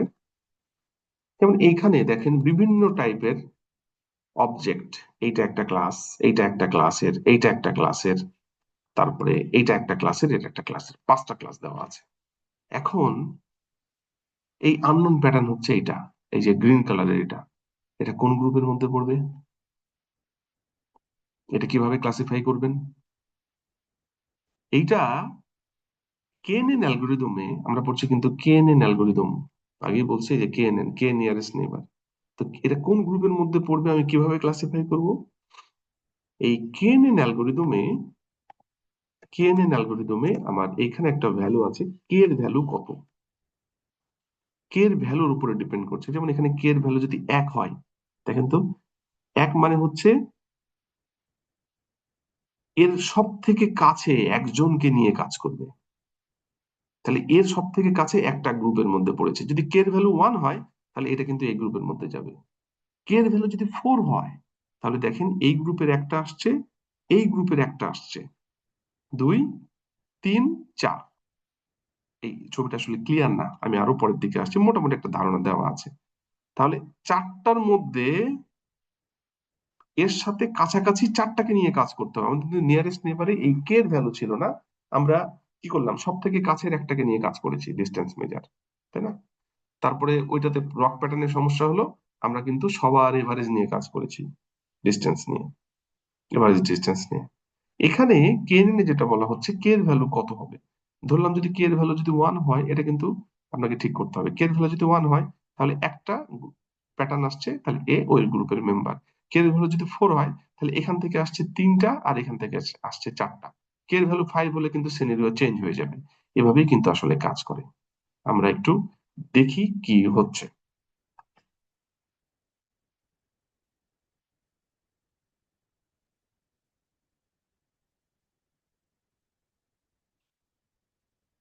দেখেন এখানে একটু খেয়াল করেন, তার আগে একটা আপনাদেরকে এক্সাম্পল দেখাই দিই, এটা খুব সুবিধা হবে তাহলে বুঝতে।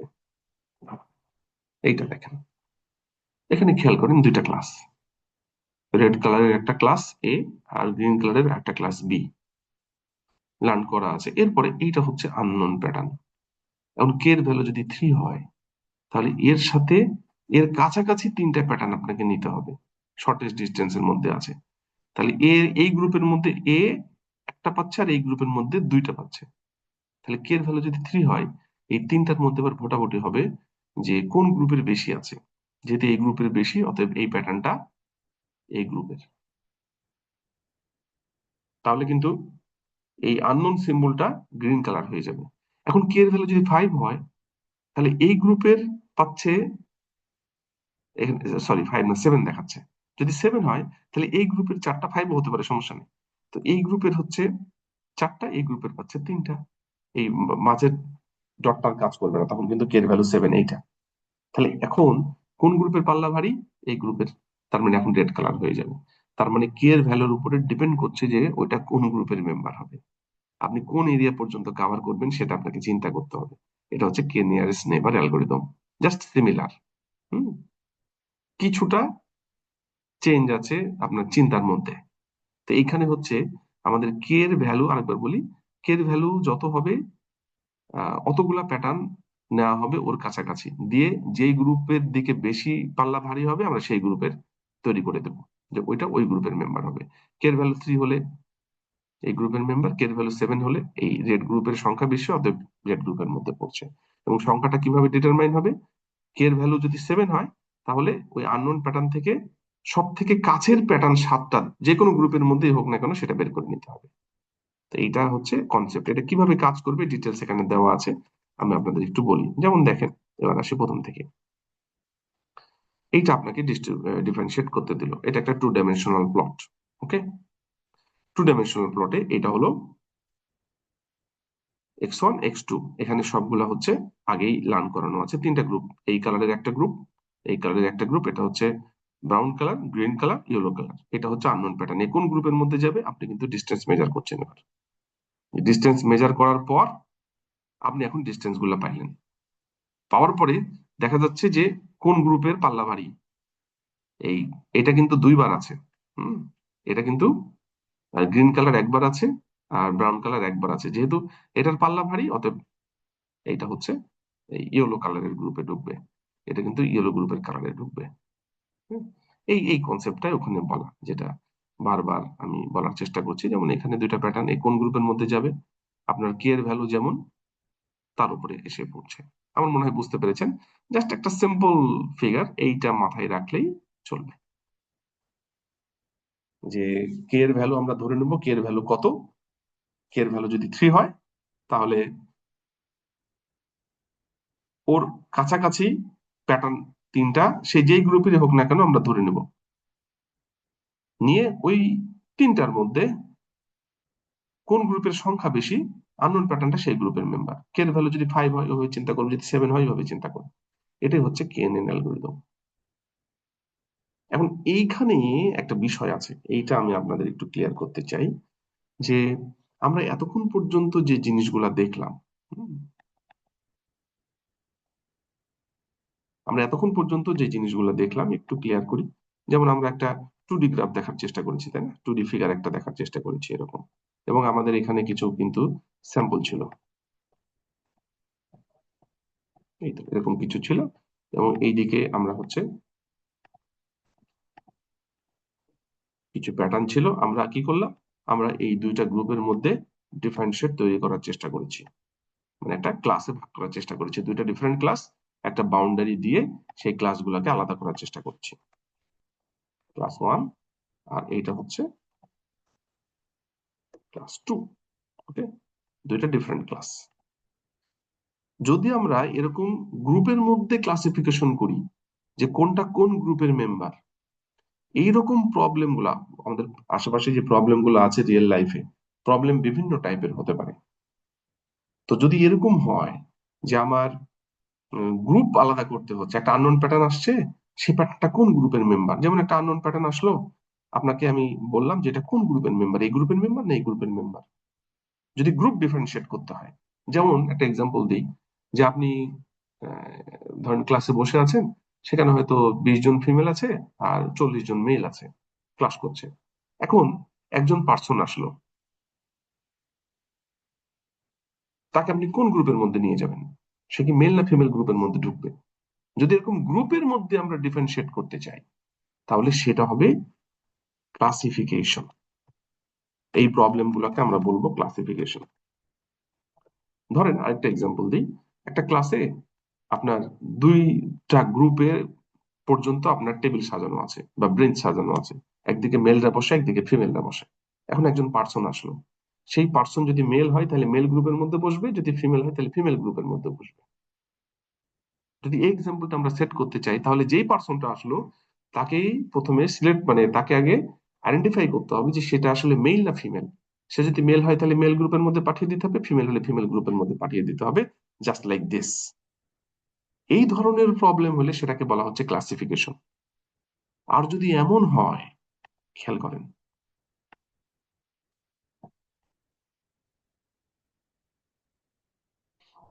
এটা একটু খেয়াল করেন ভালো মতো।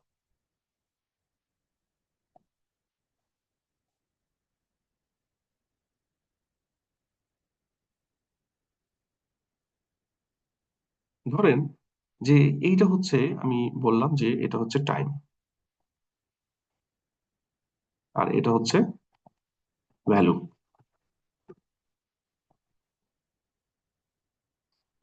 এটা হচ্ছে ভ্যালু, আর এটা হচ্ছে টাইম।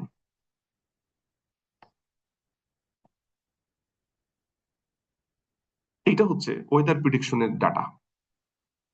আপনার কাছে এই ডেটাগুলো আছে, যে এটা হচ্ছে প্রতিদিনকার ডেটা, যে বিগত আপনার কাছে 15 দিনের ডাটা আছে, যে প্রতিদিন কি পরিমাণ টেম্পারেচার ছিল।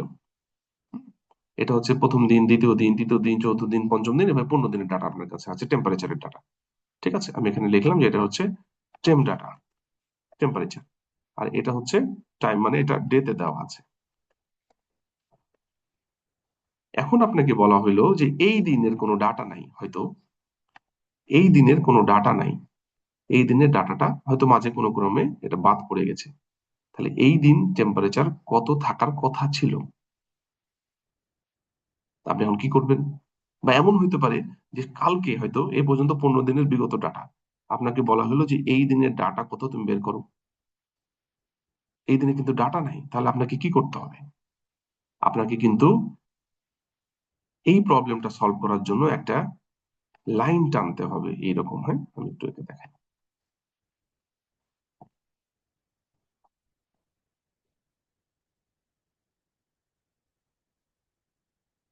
এই লাইনটা কি হবে? এই লাইনটা এমন ভাবে যাবে যেন সবাইকে সে যতটা কম রাখতে পারে। যেমন এই এর মধ্যে একটা গ্যাপ আছে,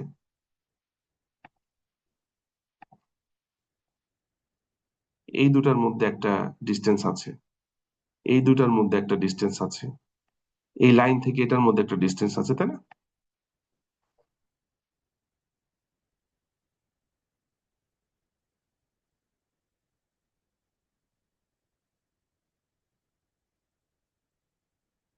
এমন ভাবে লাইনটা তৈরি হবে যেন এরর গুলা কম হয়। মানে এগুলা কিন্তু আসলে ডিস্টেন্স, এই ডিস্টেন্স গুলো যত কমিয়ে এই লাইনটা তৈরি করা যায়।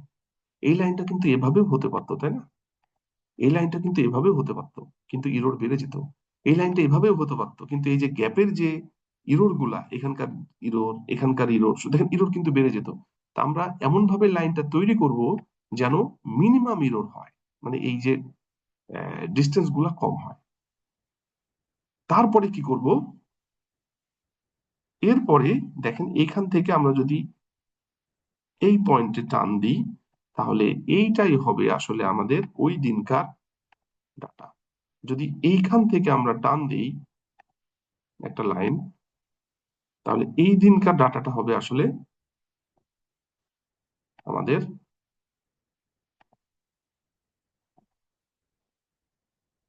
প্রিডিক্টেড ডাটা। তাহলে প্রিডিক্টেড ডাটা আমরা কোনটা কোনটা পেলাম? প্রিডিক্টেড ডাটা পাইলাম হচ্ছে আমরা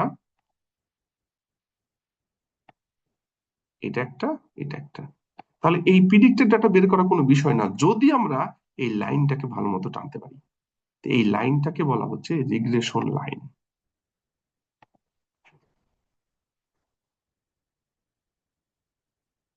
এবং এই প্রবলেমকে বলা হচ্ছে রিগ্রেশন প্রবলেম।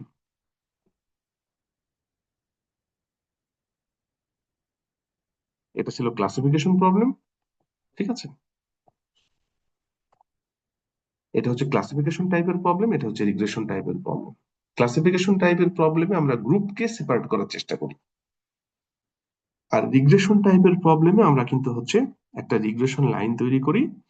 এবং রিগ্রেশন লাইনটা আমাদের তৈরি করার সময় খেয়াল রাখতে হবে কত ইফেক্টিভলি আমরা রিগ্রেশন লাইনটাকে তৈরি করব, ডিস্টেন্স যেন কম হয়, ইরোর যত কম হয়। এবং তারপরে আমরা কিন্তু ভ্যালু প্রিডিক্ট করব ওই সময় যেটা আছে ওই রিগ্রেশন লাইন থেকে। তো ওয়েদার প্রিডিকশন কিন্তু একটা এক্সাম্পল হতে পারে। যেমন কালকের ওয়েদার কি, আপনার কাছে হয়তো 2 বছরের ডাটা আছে, কালকের ওয়েদার কি, এরকম রিগ্রেশন লাইন তৈরি করে আপনাকে বলতে হবে যে কালকের ওয়েদার কি হতে পারে এই রিগ্রেশন লাইন থেকে। তো এটা ডিপেন্ড করছে রিয়েল ওয়ার্ল্ডের প্রবলেম গুলো আসলে কি রকমের। যদি ক্লাসিফিকেশন টাইপের প্রবলেম হয়, যেমন ক্লাসের যে এক্সাম্পলটা দিলাম, সেটা হতে পারে। আবার যদি ওয়েদার প্রিডিকশন হয়, ওয়েদার প্রিডিকশনে কিন্তু কোন গ্রুপের সেটা কিন্তু বলা হচ্ছে না, কারণ গ্রুপই নাই। ভ্যালুটা কত হবে সেটা আপনাকে বের করতে হবে। এটা হচ্ছে ওয়েদার প্রিডিকশন হতে পারে। আমার মনে হয় বুঝতে পেরেছেন। তবে এইটা অনেকের মধ্যেই কনফিউশন থাকে যে একটা প্রবলেম ক্লাসিফিকেশন হবে না প্রিডিকশন হবে, রিগ্রেশন হবে। এটা তো আপনার প্রবলেমই বলে দিবে। প্রবলেম যদি এরকম গ্রুপ সেপারেশন হয়, যে সেখানে গ্রুপ হিসেবে আপনি চিন্তা করছেন, তাহলে ওই প্রবলেম গুলা ক্লাসিফিকেশন হবে। আর যদি এমন হয় কোনো ভ্যালু প্রিডিক্ট করতে বলা হচ্ছে যেখানে কোনো গ্রুপ নাই, যেমন ওয়েদার প্রিডিকশন, তারপরে স্টক মার্কেটের ভ্যালু প্রিডিকশন, এগুলো যদি হয় তাহলে কিন্তু সেটা রিগ্রেশন প্রবলেম হবে। আমরা ডিটেলস কিন্তু এগুলো দেখবো, আমরা কিন্তু একবারে শুরুর মধ্যে আছি। তো যাই হোক, এগুলা কিভাবে কাজ করে আমরা কিন্তু এখন কোডিং এ চলে যাব। জাস্ট একটা সিম্পল এক্সাম্পল দেওয়ার চেষ্টা করব, এবং সেটা কেএনএন দিয়ে কিভাবে করা যায়। আমরা কিন্তু মোটামুটি ভাবে আজকে কি দেখলাম একটু আপনাদের সাথে একটু ব্রিফ করি। আচ্ছা, তার আগে একটা জিনিস একটু বলি। সেটা হচ্ছে কেএনএন তো আমরা আহ ক্লাসিফিকেশন কিভাবে কাজ করে সেটা বলেছি। তারপরে আমরা কিন্তু ক্লাসিফিকেশন এবং রিগ্রেশন কি সেটা বলার চেষ্টা করেছি। এখন কেএনএন রিগ্রেশনের ক্ষেত্রে কিভাবে কাজ করে সেটা যদি আমরা একটু দেখাই, সেটা কি হতে পারে দেখেন তো। কেএনএন রিগ্রেশনের ক্ষেত্রে কিভাবে কাজ করতে পারে, খুব সিম্পল, একটু খেয়াল করেন। এখানে দেখেন আপনার এরকম কিছু ডেটা পয়েন্ট দেওয়া আছে। যে এখানে যেটা লেখা আছে যে কেউ যদি 1 ঘন্টা স্টাডি করে তার এক্সাম স্কোর 50, ধরেন স্টুডেন্টের ক্ষেত্রে। কেউ যদি 2 ঘন্টা স্টাডি করে তার এক্সাম স্কোর 60, 3 ঘন্টা করলে 70, 4 ঘন্টা করলে 80, 5 ঘন্টা করলে 90, 90। এখন বলা হচ্ছে যে কেউ যদি 2.5 আওয়ার করে, আপনার কাছে এই ডাটাগুলো কিন্তু আছে, আপনার কাছে এই ডাটাগুলো দেওয়া আছে যে 1 ঘন্টা করলে 50, 2 ঘন্টা করলে 60, 3 ঘন্টা করলে 70, 4 ঘন্টা করলে 80, 5 ঘন্টা করলে 90। এখন কথা হচ্ছে কেউ যদি 2.5 আওয়ার করে তাহলে কি হবে, সে ধারা তো দেওয়া নাই, আপনাকে প্রিডিক্ট করতে হবে। এটা কিন্তু রিগ্রেশন টাইপের প্রবলেম। এটা করার জন্য আপনি কি করতে পারেন, যেমন দেখেন এখানে কিন্তু খুব সিম্পল আকারে লিখেছে 1 ঘন্টা করলে 50। তাহলে কি হইতে পারে, আপনার এই যে ভ্যালু এখান থেকে, যেটা আপনাকে প্রিডিক্ট করতে হবে 2.5, এখান থেকে আপনি হচ্ছে ডিফারেন্সিয়েট মানে ডিস্টেন্স বের করবেন 2.5 থেকে 1।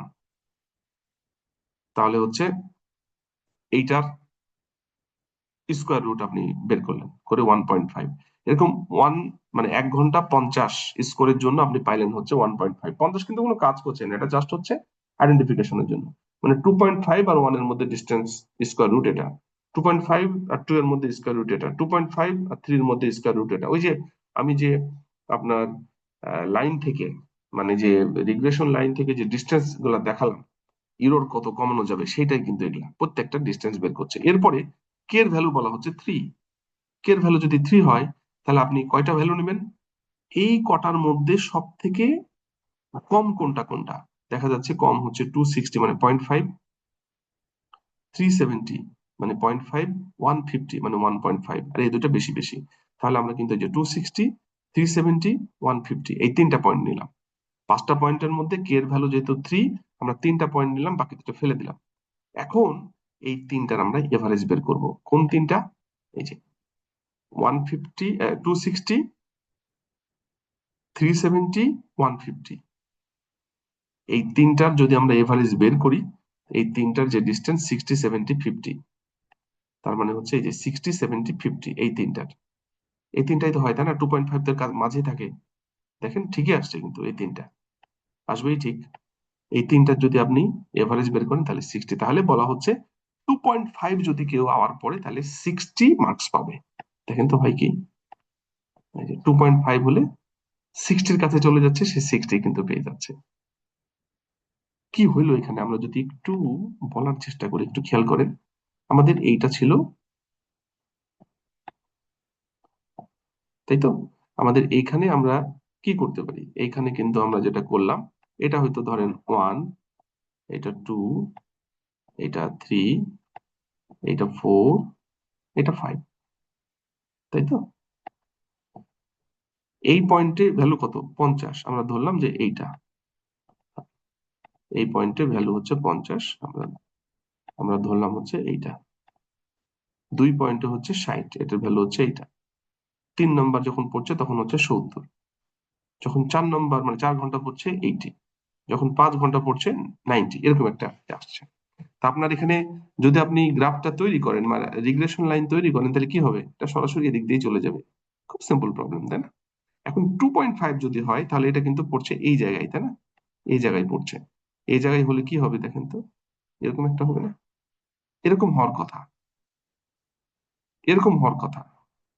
আমরা এটাকে এখানে আসার কথা, কিন্তু আমরা এখানে পাচ্ছি কোনটা? আমরা এখানে পাচ্ছি কিন্তু এইটা। হুম, এই যে এর কাছাকাছি একটা পয়েন্ট দিচ্ছে,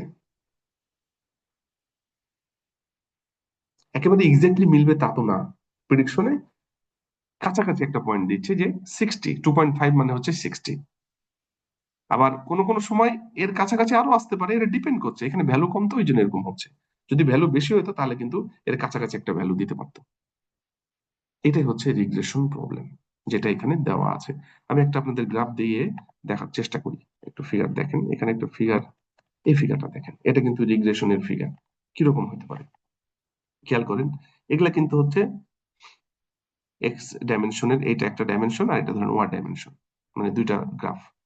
আপনার এগুলা কিন্তু সব ডাটা পয়েন্ট, এগুলা এই লাইন গুলো চিন্তা বাদ দেন, স্টার গুলো বাদ দেন, এগুলা কিন্তু এই যে সার্কেল যেগুলা সেটা সব ডাটা পয়েন্ট। আপনাকে এখন এই পয়েন্টের ভ্যালু প্রেডিক্ট করতে বলা হলো, এই পয়েন্টের।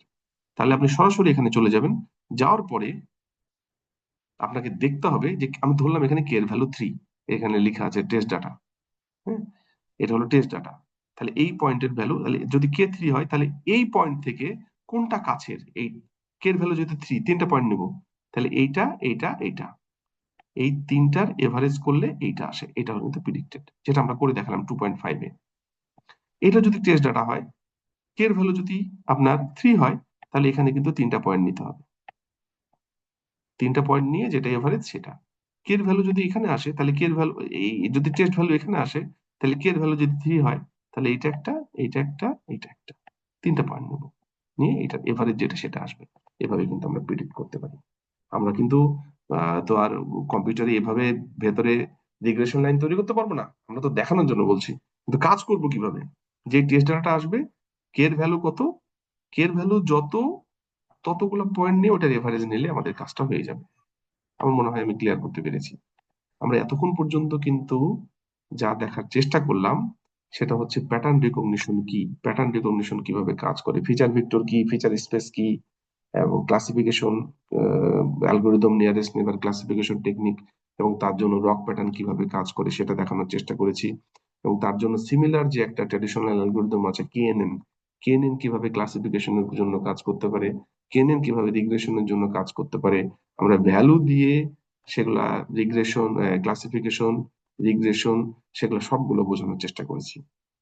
এবং সাথে আমরা কিন্তু গ্রাফিক্যাল কি হতে পারে সেটাও দেখানোর চেষ্টা করেছি। একটা জিনিস খালি মাথায় রাখবেন, আমরা যে ডিভিশন লাইন টানছি বা রিগ্রেশন লাইন টানছি এগুলো কিন্তু বোঝানোর জন্য, কিন্তু কম্পিউটারে যখন আমাদের এই কাজগুলো করতে হবে তখন কিন্তু ভ্যালু ধরে, যেমন কে এর ভ্যালু যদি 3 হয় ফর এক্সাম্পল, বোঝানোর জন্য বলছি, কে এর ভ্যালু যদি 3 হয়, তাহলে কিন্তু ওই টেস্টেড ডাটা পয়েন্ট থেকে যতগুলা কাছের আছে তাদের এভারেজ নিয়ে বসাই দিলে কিন্তু রিগ্রেশন হয়ে যাবে। ক্লাসিফিকেশনের জন্য কিন্তু আমরা এভারেজ বের করে যেটা কাছে সেই ভ্যালু বসাচ্ছিলাম। রিগ্রেশনের সময় কে এর ভ্যালু যত, যদি 3 হয়, তাহলে তিনটা ডাটা পয়েন্টের যে এভারেজ সেটা হচ্ছে আসলে প্রিডিক্টেড পয়েন্ট। ওকে, এই হচ্ছে আমাদের বিষয়। এখন আমরা একটু কোডিং এর দিকে একটু যেতে চাই। কোডিং এর দিকে যেতে চাই মানে হলো যে আমাদের আহ কেএনএন অ্যালগোরিদম ক্লাসিফিকেশনের জন্য কিভাবে কাজ করে এবং রিগ্রেশনের জন্য কিভাবে কাজ করে এটা একটু আমরা দেখব।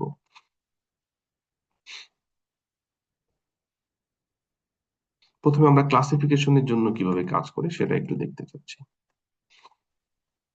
একটু খেয়াল করেন, কেএনএন ক্লাসিফিকেশন উইথ ডিফল্ট প্যারামিটার। আসলে এখানে আমরা যেই কাজগুলা করব সেটাতে ডিফল্ট প্যারামিটার মানে হচ্ছে কে, ওই কেএনএন এর কে এর ভ্যালু কিন্তু চেঞ্জ করা যায়। ডিফল্ট একটা ভ্যালু আছে সম্ভবত, এটা আমার এই মুহূর্তে যেটা মনে পড়ছে 5 সম্ভবত ডিফল্ট। হ্যাঁ, আমরা চেক করে নিতে পারবো এখনই। তো 5 অথবা 3, সম্ভবত 5। আপনি ইচ্ছা করলে চেঞ্জও করতে পারেন। তো এইটা রাখলে কি হবে, কে এর ভ্যালু কিন্তু আমরা চেঞ্জ করে করেও কাজ করতে পারি। আমরা এখন ওইদিকে যেতে চাচ্ছি না, ওইটা যখন সময় আসবে তখন। আমরা ডিফল্ট প্যারামিটার ধরে নিলাম কে এর ভ্যালু 5, সেই 5 কিন্তু কাজ করবে। তো এই প্রোগ্রামটাতে আমরা রিয়েল একটা কাজ করব, সেটা হচ্ছে আমি আপনাদের দেখাই একটা ডেটা সেট। দেখেন এই যে ডেটা সেট, আমরা এখানে এটা পিমা ইন্ডিয়ান ডায়াবেটিস ডেটা সেট। এই ডেটা সেটটা কি? এই ডেটা সেটটা হচ্ছে মোটামুটি এটা লার্নিং এর জন্য কাজে লাগে। এখানে টোটাল 768টার মতো, সম্ভবত আমি যদি ভুল না করে থাকি, 768টা অবজারভেশন থাকার কথা। দেখেন এই যে 769, তো একটা হচ্ছে এই যে রো কলামের জন্য চলে গেছে 768টা, এটা এই যে হেডারের জন্য চলে গেছে, সরি হেডারের জন্য চলে গেছে 768টা অবজারভেশন। এই অবজারভেশন, একটা অবজারভেশন মানে হচ্ছে এটা একজন পার্সনের, এইটা হচ্ছে আরেকজন পার্সনের, এইটা হচ্ছে আরেকজন পার্সনের, এভাবে 768 জন পার্সনের এখানে ভ্যালু দেওয়া আছে। কি দেওয়া আছে? ধরেন পার্সন ওয়ানের জন্য তার প্রেগনেন্সির অবস্থা, তার গ্লুকোজ লেভেল, তার ব্লাড প্রেশার লেভেল, তার স্কিন থিকনেস, তার ইনসুলিন, তার বিএমআই, এরকম এই যে এজ, এরকম প্রপার্টিজ দেওয়া। এবং লাস্ট যে কলামটা, এটা কিন্তু তার ডায়াবেটিক থাকলে 1 আর ডায়াবেটিক না থাকলে 0। তার মানে 1 যার, এই প্যারামিটারের কারণে তার ডায়াবেটিক হয়েছে, এই প্যারামিটার গুলার ভ্যালুর কারণে তার ডায়াবেটিক নাই, এরকম কিন্তু সবগুলো দেওয়া আছে এখানে। হুম? এখানে সবগুলো কিন্তু দেওয়া আছে, 768 জন পার্সনের ভ্যালু। এটা তো হচ্ছে একটা ডেটা সেট। আমরা কি করব? আমাদের এখন যদি আমরা ওই ডায়াগ্রামের দিকে যাই, দেখেন এই যে নলেজ বেস ডায়াগ্রাম, লার্নিং এর সময় আমরা কি করব? ফেসিয়াল ইমেজ অ্যাকুইজিশন ছিল না, আমরা তো ইমেজ নিয়ে না, এখন এই ডায়াবেটিস ডেটা সেট নিয়ে কাজ করব। তাহলে ডায়াবেটিস ডেটা সেটটাকে আমরা এখানে দিব, এবং লার্নিং অ্যালগোরিদম আমরা হচ্ছে কি করব? কেএনএন অ্যালগোরিদম ইউজ করব, করে এই লার্নিং ডেটা সেটটাকে লার্ন করব, করে লার্ন টেমপ্লেট তৈরি করব। তারপর টেস্টিং এর সময় আমরা কি করব? এই কোনো একজন পার্সনের একটা ইনপুট এরকম দিয়ে দেবো, দিয়ে আমরা বলবো যে এবার তুমি টেস্ট করে দেখো যে এটা 1 না 0, মানে তার ডায়াবেটিক আছে না নাই, তাহলে কেমন হয়। এইটাই হচ্ছে ক্লাসিফিকেশন। দেখেন আমরা কিন্তু গ্রুপে ভাগ করছি, যে তার ডায়াবেটিক আছে না নাই সেটা বলো। যদি ডায়াবেটিক থাকে তাহলে 1 হবে, ডায়াবেটিক না থাকলে 0 হবে। তাহলে আমাদের ডেটা সেটে কি আছে? ডেটা সেটে আমাদের বলা হচ্ছে যে এই প্যারামিটার গুলো যদি থাকে তাহলে তার ডায়াবেটিক আছে না নাই, 1 আর 0 দিয়ে সেটা ডিটারমাইন হচ্ছে। তার মানে এগুলা কিন্তু ইনপুট। কয়টা কলাম আছে দেখেন তো? 1 2 3 4 5 6 7 8, মোট 1 2 3 4 5 6 7 8টা ইনপুট। মানে ইনপুট ডাইমেনশন 8, আর আউটপুট ডাইমেনশন একটাই, 0 কি 1, আউটপুট একটাই হয়। ইনপুট ডাইমেনশন 8, মানে 8টা ডাইমেনশনের কাজ হচ্ছে। তাহলে এখানে আমরা কিভাবে কাজ করতে পারি? এখানে এই কাজটাই আমরা কিভাবে কেএনএন অ্যালগোরিদম দিয়ে সলভ করব সেটা এখন দেখার চেষ্টা করি। আমরা পাইথনের কোড ইউজ করব, দেখেন কিভাবে হয়। এই ডেটা সেটটা আমাদের সেভ করা আছে ডি ড্রাইভে, আমার এই পিসিতে ডি ড্রাইভে সেভ করা আছে। আমি যদি আপনাদেরকে একটু দেখাই, এই যে ডি ড্রাইভের মধ্যে এই যে ডেটা সেট, এর মধ্যে হচ্ছে এই যে, এটার নাম হচ্ছে পিমা ইন্ডিয়ান ডায়াবেটিস ডেটা সেট। এই একই নামে আছে, ওই জন্য খুলতে দিচ্ছে না, এটা আউট করে দিলাম। পিমা ইন্ডিয়ান ডায়াবেটিস ডেটা সেট, এটাতে কি আছে? এটাতে কিন্তু শুধু হেডারটা আমরা তুলে ফেলেছি, হেডারটা তুলে ফেলেছি, তাছাড়া অন্য কিছু নাই। হেডার তুলে আমরা 768টা হয়ে গেছে, শুধু হেডারটা তুলে ফেলেছি, অন্য কিছু করিনি। ঠিক আছে, আমরা যদি ওইখানে চলে যাই,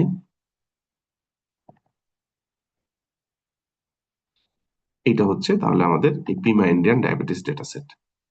আমরা এইটাকে লার্ন করব, করে টেস্ট করে দেখব কি হচ্ছে। তাহলে আমাদের যে কাজ ছিল, আমরা এইখানে পিমা ইন্ডিয়ান ডায়াবেটিস ডেটা সেট থেকে আগে দিব প্রি প্রসেসিং ফিচার এক্সট্রাকশন, আমরা এখন এগুলোর মধ্যে যাচ্ছি না। ধরলাম যে প্রি প্রসেসিং ফিচার এক্সট্রাকশন করব না, লার্নিং অ্যালগোরিদম কেএনএন ইউজ করব, করে লার্ন টেমপ্লেট তৈরি করব। ঠিক আছে, এটা কিভাবে হচ্ছে আগে দেখেন। তাহলে এটার জন্য আমরা যে কোডটা ইউজ করব একটু খেয়াল করেন। আমরা এই ডেটা সেটটাকে পড়ার জন্য পান্ডা ইউজ করব, এটা library panda, from panda import read CSB.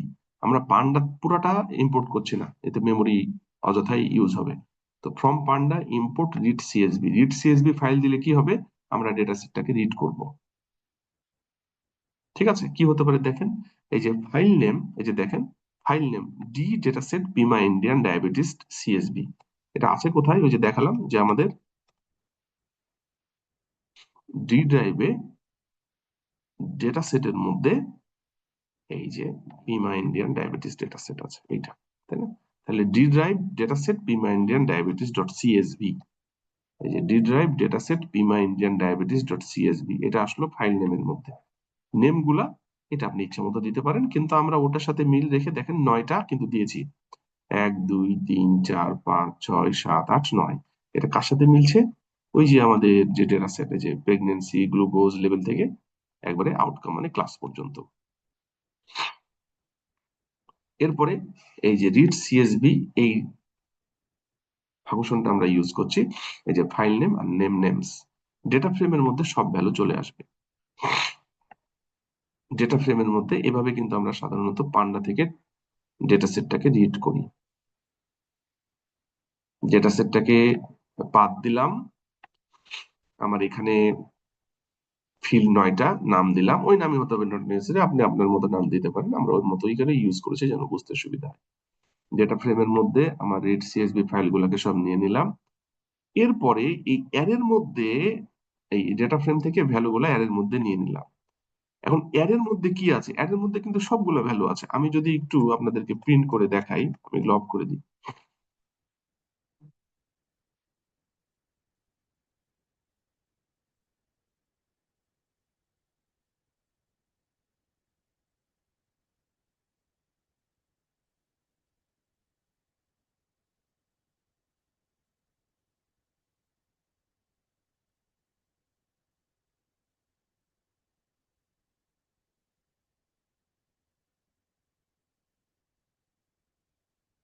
এই যে এখানে কিন্তু সবগুলো ভ্যালু দেখাচ্ছে, কিন্তু অনেকগুলা তো, এই যে দেখেন ওই ডট ডট দিয়ে রেখেছে। এই যে 6 148 72 1, দেখেন মিলাই, এই যে 6 142 72 1 মিলছে কিন্তু। ঠিক আছে, এভাবে কিন্তু তারপরেরটা এই যে 185 66 0, এই যে সবগুলো আসছে, এদিকে কিন্তু ডট ডট, এদিকে ডট ডট। তার মানে আমাদের কিন্তু সব ডাটা কিন্তু আমরা পেয়ে যাচ্ছি, তাই না? তো আমরা কিন্তু এখানে তাহলে অ্যারের মধ্যে সবগুলা ডাটা এখান থেকে রিড করলাম। মানে কাজ করার জন্য আমরা পুরো সিএসভি ফাইলটাকে এখানে আমরা অ্যারের মধ্যে নিয়ে নিয়েছি। এটা আশা করছি বুঝতে পারছেন। এরপরে দেখেন আমরা স্লাইসিং মেথড ইউজ করব। অ্যারের মধ্যে আমরা কিভাবে করতে পারি? আমরা কিন্তু স্লাইসিং মানে হচ্ছে এই যে আমরা সবগুলা রো নিব, আর কলাম কয়টা নিব? এক্স এর মধ্যে থাকবে কিন্তু ইনপুট, হ্যাঁ, এটা কিন্তু ইনপুট। এক্স এর মধ্যে মানে আমাদের হচ্ছে সবগুলা রো, আমাদের যে ডেটা সেট আছে, এই ডেটা সেটে সবগুলা রো নিব। সবগুলা রো মানে কি হবে? কলনের বাম পাশেও কিছু নাই, ডান পাশেও কিছু নাই, মানে এভরি রো, মানে সবগুলা রো নিব 768টাই। আর কলাম কটা নিব? 0 থেকে 8, 0 থেকে 8 পর্যন্ত মানে কিন্তু সবগুলাই কিন্তু হয়, 0 থেকে 9 পর্যন্ত সবগুলাই। 8 আমরা জানি যে এক কম হয়, মানে কি হবে? 0 থেকে 7 পর্যন্ত হবে, 0 থেকে 7 পর্যন্ত মানে কি এটা 0 এ পর্যন্ত আসবে, মানে এটা হচ্ছে ইনপুট ডাইমেনশন গুলা নিচ্ছি। তার মানে এইগুলা হচ্ছে আমার এই পুরো ডেটা সেটের সব রো, এবং প্রথম 8টা কলাম নিবে, শেষেরটা কিন্তু ইনপুট আকারে থাকবে না, কারণ এগুলা নিয়ে তো আমরা লার্ন করব। এরপরে টেস্টিং এর সময় ওয়াই, এই যে অ্যারে, টেস্টিং এর সময় কি হবে? শুধু আমার এই কলামটা নিতে হবে না, মানে রো তো সবগুলাই, এই যে রো সবগুলার কলাম কত নাম্বার? একটাই, 8 নাম্বার কলাম। এটা কিন্তু আউটপুট। তার মানে আমরা ইনপুট এবং আউটপুটটাকে আলাদা করে নিলাম। তার মানে আমরা ডেটা সেট থেকে সবগুলা রিড করলাম, করে আমরা ইনপুট নিলাম হচ্ছে প্রথম 8টা কলাম সবগুলারও, আর আউটপুট নিলাম হচ্ছে একটা কলাম সবগুলারও, লাস্ট ওয়ান। আপনারা বুঝতে পারছেন? এরপরে দেখেন আমরা কি করব।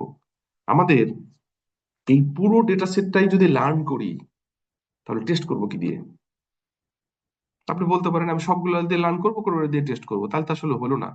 আপনি ক্লাসরুমে ধরেন 60 জন আছে, 60 জনকে লার্ন করলেন, করে আপনি এবার হচ্ছে ওর মধ্যে থেকে একজনকে টেস্ট করলেন, এটা তো হইলো না আসলে। এটার থেকে সব থেকে ভালো হতো যে আননোন পার্সন, কোনোদিন দেখেন নাই, তাকে দিয়ে টেস্ট করা। তা আমরা এখানে কিন্তু এই এই ডেটা সেটটাকে ভাগ করে নিব। আমরা এখানে ধরে নিচ্ছি যে টেস্ট সাইজ 0.33, 0.33 মানে কিন্তু 33% টেস্ট, আর 66% হচ্ছে ট্রেনিং। ঠিক আছে, আমাদের এই পুরো ডেটা সেটের 2/3 ট্রেনিং এর মধ্যে যাবে, 1/3 টেস্টের মধ্যে যাবে। কিরকম আমি একটু দেখাই। ধরেন এটা হচ্ছে এরকম যে পুরো ডেটা সেট এটা 768টা অবজারভেশন আছে। এর মধ্যে আমি ধরে নিলাম যে এই 2/3টা হচ্ছে ট্রেনিং এর কাজে লাগবে, আর 1/3টা টেস্টিং এর কাছে লাগবে। 2/3 হচ্ছে, এটা হলো 0.66%, একের মধ্যে যদি ধরি, আর এটা হচ্ছে 0.33%। এটা ট্রেনিং এর জন্য, এটা টেস্টিং এর জন্য কাজ করবে। তাহলে এরকম যদি করি তাহলে কিন্তু আমার এখানে 0.33। আপনি যদি মনে করেন যে না আমি হলো 80% ট্রেনিং করাবো, টেস্টিং করবো 20%, তাহলে এখানে আপনার আসবে 0.2220। যেভাবে আপনি করতে চান সেভাবে করবেন। এখন এইখানে একটা জিনিস আছে, এইটা একটু বুঝতে হবে, ট্রেন টেস্ট স্প্লিট। আমরা ট্রেনিং এবং টেস্টকে কিভাবে স্প্লিট করছি? আমরা তো ট্রেনিং এর ডাটাগুলাকে আলাদা করলাম, টেস্টের ডাটাগুলাকে আলাদা করলাম। কিভাবে করব এটা? এখানে 4টা প্যারামিটার আছে, খেয়াল করেন। এটা কিন্তু একটা মেথড। এই যে আমরা কিন্তু এটা ইম্পোর্ট করেছি এসকে লার্ন দিয়ে। এসকে লার্ন হচ্ছে আমাদের পাইথনের ট্র্যাডিশনাল মেশিন লার্নিং অ্যালগোরিদমের খুব পপুলার একটা library, SK learn. SK learn dot model selection import train test split. আমরা ট্রেনিং এবং টেস্টকে কিভাবে স্প্লিট করব সেই স্প্লিটের জন্য আমরা এই মেথডটা ইউজ করি, ট্রেইন টেস্ট স্প্লিট। এখানে আমরা কি দিলাম? Total input, total output. তারপরে হচ্ছে টেস্ট সাইজ। টেস্ট সাইজ, এই যে টেস্ট সাইজ হচ্ছে 0.33, মানে 1/3 টেস্টের জন্য লাগবে এবং 2/3 হচ্ছে ট্রেনিং এর জন্য লাগবে। র্যান্ডম স্টেট এখন এর চিন্তা করার দরকার নাই, এটা দিলেও হয় না দিলেও হয়। তো এখন এখানে কিন্তু যখন আপনি এই পুরো ট্রেইন টেস্টের ডেটা সেটটা দিয়ে দিবেন, কত ভাগ, 2/3 হচ্ছে ট্রেনিং, 1/3 হচ্ছে টেস্টিং এর জন্য দিয়ে দিবেন, সে কিন্তু X train X test, Y train Y test এটাকে আলাদা করবে। এই চারটা আসলে কি জিনিস এইটা একটু আপনাদেরকে বলবো। X train X test, Y train Y test, এখানে দেখেন এই চারটা কি জিনিস একটু আপনাদেরকে বলি। এই ফিগারটা একটু খেয়াল করেন। এটা হলো ফুল ডেটা সেট, যেটা আমরা বলছি যে 768টা ধরেন ভ্যালু, সেটার ডেটা সেট। এইটা আমরা যদি ভাগ করি, কি দেখলাম? প্রথম 8টা কলাম ট্রেনিং এর জন্য এবং লাস্ট কলাম টেস্টের জন্য। তার মানে এক্স হচ্ছে ট্রেনিং এর, ওয়াই হচ্ছে টেস্টের। এরপরে আমরা কি করছি? এই সবগুলোর মধ্যে থেকে 2/3 মানে 66% ট্রেনিং এর জন্য রাখছি। ট্রেনিং এর জন্য রাখছি 66%। তাহলে 768-র 66% যতগুলো হবে, কতগুলো হয়? 768 ইন্টু 0.66, কতগুলো হবে? 768 ইন্টু 0.66, 506। তার মানে এখানে আছে 506টা। আর 768 ইন্টু 0.33, এটা হবে 254টা। এখানে আছে 254টা। তাহলে 2/3, দেখেন এখান থেকে কিন্তু কাট করা আছে, 2/3 ট্রেনিং এর জন্য এবং 1/3 টেস্টের জন্য। 2/3 ট্রেনিং এর জন্য তার দুইটা পার্ট, একটা হচ্ছে ইনপুট, একটা হচ্ছে আউটপুট, কিন্তু ট্রেনিং এর জন্য দুইটাই।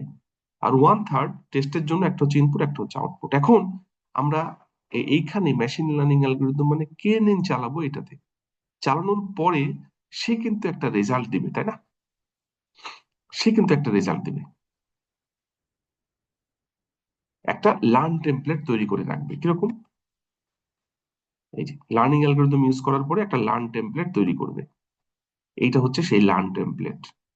এরপরে আমরা এই টেস্টিং অ্যালগোরিদম দিয়ে একটা কি করব, এই কেএনএন এর একটা ভ্যালু বের করব, যেটা হচ্ছে প্রিডিক্টেড ভ্যালু। ট্রেনিং অ্যালগোরিদম দিয়ে তো ট্রেন করে রাখলাম নাল টেমপ্লেট।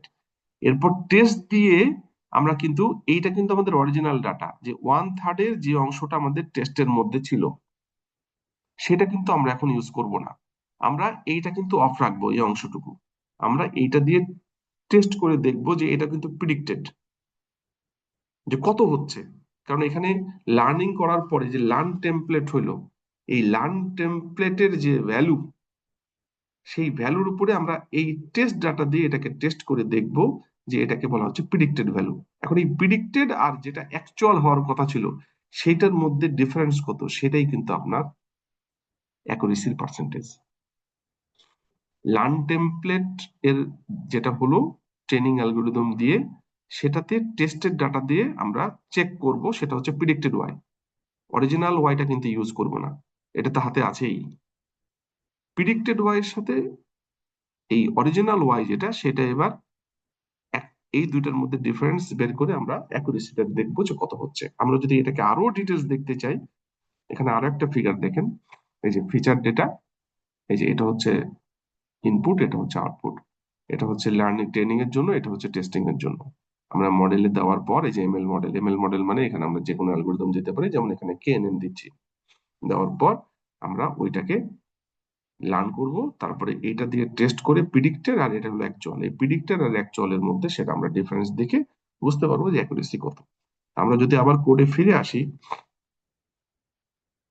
তাহলে আমরা কিন্তু এক্স ট্রেইনের মধ্যে কি পাচ্ছি বলেন তো?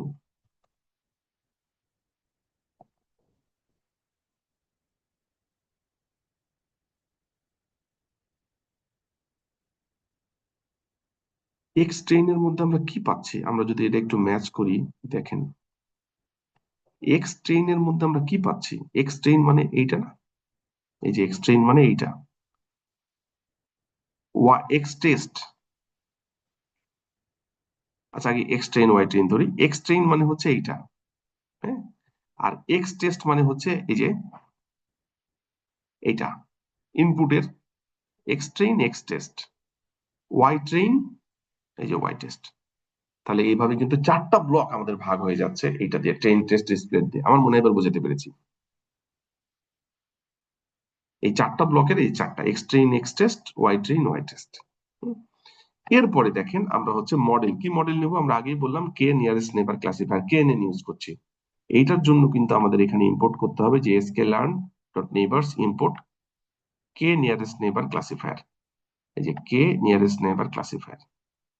তাহলে আমাদের কিন্তু মডেলও ওকে, আমাদের চারটা ভাগও পেয়ে গেলাম। ঠিক আছে, এরপরে মডেল ফিট, এইটা কিন্তু আসলে এখন ট্রেনিং করাবে, ফিট মানে ট্রেন করা।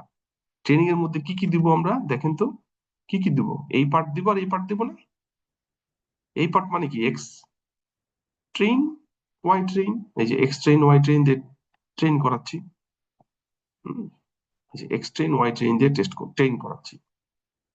আমরা রেজাল্টটা কত পাবো, এই লার্নিং এর রেজাল্ট মানে 2/3 দিয়ে, এই যে এটার জন্য হচ্ছে মডেল ডট স্কোর। হুম, এটা তো হলো আমাদের লার্ন টেমপ্লেটের জন্য। এরপর রেজাল্টটা কিভাবে বের করবো, model dot score X test Y test. দেখেন তো এই যে এক্স টেস্ট ওয়াই টেস্ট, এটা হচ্ছে আমাদের রেজাল্ট, আমাদের বের করে দিবে অ্যাকুরেসি কত। কিভাবে হচ্ছে এটা একটু বুঝতে হবে। এক্স টেস্ট দিয়ে কিন্তু এই যে যখন আমাদের এই রেজাল্টটা বের করছি মডেল ডট স্কোর, আমরা তো এখানে লার্ন করিয়ে দিলাম তাই না, লার্ন করে যখন এক্স টেস্ট দিয়ে রেজাল্টটা বের করছি, সে কিন্তু কি বের করবে, প্রিডিক্টেড রেজাল্ট। আর ওয়াই টেস্ট হচ্ছে অ্যাকচুয়াল রেজাল্ট। এই ওয়াই টেস্ট প্রিডিক্টেড আর ওয়াই টেস্ট এই দুইটার মধ্যে সে ডিফারেন্স বের করে অ্যাকুরেসি বের করবে।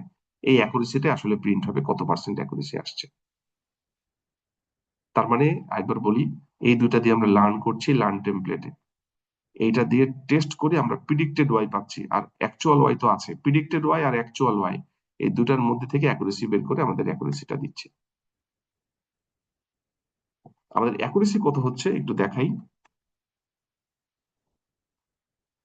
দেখেন তো এই যে অ্যাকুরেসি 69.2913%। তার মানে আমাদের এখানে পুরো ডেটা সেটটাকে, আমরা যে Pima Indian diabetes data set দেখছিলাম, ওই ডেটা সেটটাকে আমরা 2/3 ভাগ করে এটা দিয়ে ট্রেন করছি, আর এই পার্ট দিয়ে টেস্ট করে প্রিডিক্টেড এবং অ্যাকচুয়াল যেটা, সেটার মধ্যে অ্যাকুরেসি আসছে অ্যারাউন্ড 70% বা 69.3%। ঠিক আছে, এখন এটা তো হলো কাজ, মোটামুটি আমরা বের করলাম যে ঠিক আছে 70% রেজাল্ট। এখন আপনাকে রেজাল্ট বের করতে হবে। আপনি এই পর্যন্ত কাজ কিন্তু আপনি হয়তো রুমে বসে টেস্ট করে আপনি বললেন যে ঠিক আছে কাজ এখন ডেলিভারি দেওয়া যায়। এখন কোনো একটা মেডিকেল সেন্টারে আপনি এটা বসিয়ে দিলেন, বসিয়ে দিয়ে কি করবেন, পুরোটা কিন্তু টেস্ট করে দিবেন। এখন কিন্তু আপনি কিন্তু আর হচ্ছে এটা এখন ফ্র্যাগমেন্ট করে করবেন না। এটা তো আপনি আপনার টেস্টের জন্য বা আপনার সিস্টেমটা কত ভালো সেইটার জন্য কাজটা করলেন। কিন্তু যখন আপনি এটা ডিপ্লয় করবেন, কোনো ইমপ্লিমেন্ট করবেন কোনো একটা মেডিকেল সেন্টারে, আপনি পুরো ডেটা সেটটাই কিন্তু লার্ন করে দিবেন, পুরোটাই। পুরো আপনার হচ্ছে এখন কিন্তু আর ফ্র্যাগমেন্ট করার দরকার নেই। আপনি ফ্র্যাগমেন্ট করে তো দেখলেন যে অ্যাকুরেসি 70%, মানে অ্যাকুরেসি 70% মানে আপনার যে ইনপুট গুলো আসবে 70% কারেক্ট হবে, বাকি 30% কিন্তু ভুল হবে, এটা মাথায় রাখতে হবে। আর যদি আপনি আরো ভালো করতে চান তাহলে 100 এর কাছাকাছি নিয়ে যেতে হবে অ্যালগোরিদম গুলাকে বিভিন্ন কাজ টাজ করে। ঠিক আছে, এখন আপনি দেখেন তো এই ডেটা সেটটা আমরা কিন্তু যখন ডেলিভারি দিব পুরো ডেটা সেট 768টাই 100% ট্রেনিং করে দিয়ে দেবো। ওটাই এখানে বলছে, এই যে মডেল ফিট এক্স ওয়াই মানে কি, সবগুলা ইনপুট সবগুলা আউটপুট আমরা কিন্তু দিয়ে দিয়েছি পুরো ডেটা সেট, মানে এইটা হচ্ছে পুরোটা দিয়ে দিয়েছি। এরপরে আমাদের এইখান থেকে একটা ভ্যালু আমরা কিন্তু দিতে পারি, দিয়ে কি কাজ হয় দেখা যাক কোনটা দিব। আচ্ছা, আমরা 19 নম্বরটা দিই, একটু দেখি তো কি হয়। এটা কিন্তু টেস্ট টেস্ট একটা ডেটা সেট দিব আমরা এখানে, পাশাপাশি লিখতে হবে। আমরা কোনটা বললাম, 19। আচ্ছা দিচ্ছি 19 দিই, দেখেন তো কত হয়। আচ্ছা, এখানে দুইটা জিরো জিরো আছে, এটা ইরোর কিছুটা ভেজাল করতে পারে, আমরা হচ্ছে একটু 20-এর দিকে আসি দেখি। আপনি দিয়ে দেখতে পারেন, আমি এমনি বললাম এটা। এটা দেখেন 20 মানে হচ্ছে এইটা 1, তারপরে 103, তারপরে 30, 38, 83,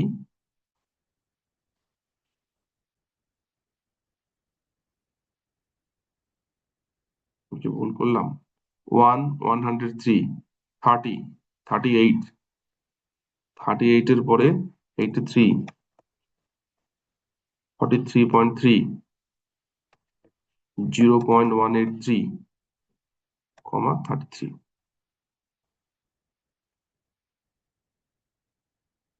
1 2 3 4 5 6 7 8, 1 103, 30, 38, 83, 43.3, 0.183, 33। রেজাল্ট কিন্তু জিরো আছে, দেখা যাক আমাদের এখানে কি রেজাল্ট আসে।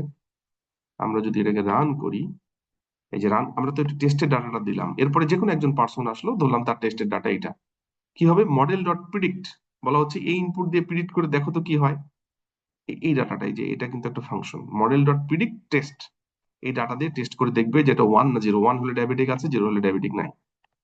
এই যে 0 দেখেন মিলে গেছে, তার ডায়াবেটিক কিন্তু নাই। আমরা কিন্তু এখানেও দেখছি এটা 0। এটা তো আমরা যেটা দিয়ে লার্ন করালাম সেটা দিয়ে টেস্ট করছি, তাই না? এটা কিন্তু খুব একটা কাজ করবে না। একটা আননোন পার্সন হইতে হবে, তার কি হচ্ছে সেটা দেখতে হবে, এবং আপনাকে মাথায় রাখতে হবে অ্যাকুরেসি কিন্তু 70%, মানে 70% ঠিক, 30% ভুল। এটা কিন্তু আমরা ট্রেনিং করে দেখালাম, টেস্ট করে দেখালাম, এটা কিন্তু একটা ক্লাসিফিকেশন করতো। তাহলে এই হচ্ছে বিষয় যে আমরা read CSV, train test split, K nearest neighbour classifier দিয়ে আমরা তিনটা এখানে মেথড ইম্পোর্ট করেছি। করে আমরা কিন্তু একটা ডেটা সেটটাকে লোড করলাম, করে ট্রেইন টেস্ট স্প্লিট করলাম, দিয়ে ট্রেইন করলাম, অ্যাকুরেসি বের করলাম, তারপরে টেস্ট করে রেজাল্ট বের করলাম। এটা হচ্ছে ক্লাসিফিকেশনের একটা এক্সাম্পল। ঠিক একইভাবে আমরা রিগ্রেশনের একটা এক্সাম্পল এখানে একটা দেখবো।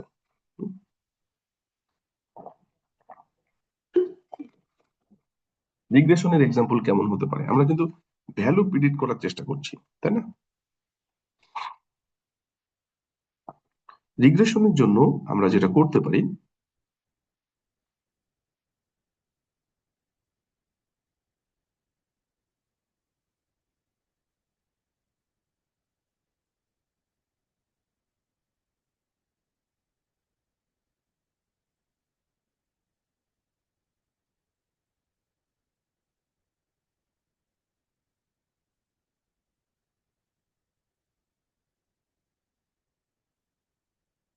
দেখেন রিগ্রেশনের জন্য আমরা একটা ডেটা সেট, এটা বুঝতে সুবিধা হবে যেহেতু আমরা ওইখানে করলাম, এটা এখন অনেকটা ইজি হয়ে যাবে। রিগ্রেশনের জন্য আমরা একটা ডেটা সেট ইউজ করব, সেটা হলো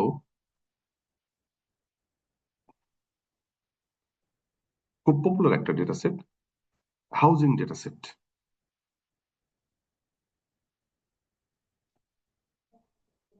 হাউজিং ডেটা সেট, এটা বোস্টন হাউস ডেটা সেট বলা হয়। এইখানে দেখেন এই ডেটা সেটে কি আছে। এই ডেটা সেটের স্পেশালিটি হলো যে একটা এরিয়ায় হাউজের প্রাইস কেমন। তো প্রাইসের লেভেলটাই যে এখানে দেওয়া আছে, এটা হলো আউটপুট। আর ইনপুট হচ্ছে এই যে এখানে 1 2 3 4 5 6 7 8 9 10 11 12 13টা, মোট 14টা কলাম। তার মধ্যে 13টা কিন্তু ইনপুট কলাম। যেমন একটা এরিয়ার মধ্যে কি রকম ক্রাইম হতে পারে, তার বিভিন্ন ধরনের ক্যারেক্টারিস্টিক, যেমন সেখানে স্কুল আছে কিনা, বা হাউজের বয়স কত, মানে একটা এরিয়ার মধ্যে ফ্যাসিলিটিস এবং তার হাউজের প্রপার্টিজ সব মিলিয়ে, তার নাম্বার অফ ক্রাইম সব মিলিয়ে আপনার হচ্ছে এগুলা হচ্ছে তার ইনপুট। 13টা ইনপুট। আপনি ডিটেলস দেখতে চাইলে নেটে ঢুকলে আপনি দেখতে পারবেন, এই হাউজিং ডেটা সেট দিয়ে সার্চ দিলে আপনি পেয়ে যাবেন। আর এইটা হচ্ছে ভ্যালু। ধরেন এই 13টা ইনপুটের জন্য এইটা হচ্ছে তার একটা ভ্যালু। এই 13টা ইনপুটের জন্য এটা হচ্ছে তার একটা ভ্যালু। এই 13টা ইনপুটের জন্য এটা হচ্ছে তার একটা ভ্যালু। এই 13টা ইনপুটের জন্য এটা হচ্ছে তার একটা ভ্যালু। এটা কিন্তু নট ক্লাসিফিকেশন অ্যালগরিদম, এটা কিন্তু রিগ্রেশন। এখানে দেখেন আউটপুট কিন্তু 2টা গ্রুপ না, বা 3টা গ্রুপ না, বা 4টা গ্রুপ না, প্রত্যেকটা নতুন নতুন ভ্যালু। আপনাকে ভ্যালু বের করতে হবে। এখন কি হতে পারে, আপনি এটা দিয়ে লার্ন করে রাখবেন। যেমন আমরা যদি এইখানে আসি, আমরা এই লার্নিং অ্যালগরিদম দিয়ে কিন্তু লার্ন টেমপ্লেট তৈরি করে রাখবো। টেস্টিং এর সময় যে কোনো একটা ভ্যালু আসতে পারে, ধরলাম যে এই ভ্যালুটাই আসলো, আপনাকে এর কাছাকাছি একটা ভ্যালু দিতে হবে। এখানে কিন্তু কোন গ্রুপের মধ্যে পড়ছে, যেমন এর আগে ডায়াবেটিক আছে না নাই সেরকম কোনো কিছু না, একটা ভ্যালু আপনাকে দিতে হবে। This is called regression. ওই যে রিগ্রেশন লাইনের হিসাবে একটা ভ্যালু আপনাকে দিতে হবে। এটা কেএনএন দিয়ে কিভাবে আমরা সলভ করতে পারি সেটা দেখবো। তো এখন এইটা করার জন্য আমি যে কোডিংটা ইউজ করব, দেখেন আগের মতোই from pandas import read CSB, আমরা ডেটা সেটটাকে রিড করার জন্য কাজ করব। স্কেল লার্ন নেইবারস, এখানে এর আগে ছিল কে নেইবার ক্লাসিফায়ার, এটা কিন্তু হচ্ছে রিগ্রেসর। এর আগে কি ছিল দেখাই, এখানে ছিল হচ্ছে কে নেইবার ক্লাসিফায়ার, তাই না? এখন কিন্তু এটা রিগ্রেশন, যেহেতু কে নেইবার রিগ্রেসর। আর এখানে আমাদের হচ্ছে ট্রেইন টেস্ট স্প্লিটটা এখানে থাকা দরকার। ট্রেইন টেস্ট স্প্লিটটা নিয়ে নিই, আগে ছিল বিধায় সে নিয়ে নিয়েছে। এটা এখানে আমরা অ্যাড করে দিই। আমরা আমাদের যে কোডিংটা আছে সেখানে একটু অ্যাড করে দিব।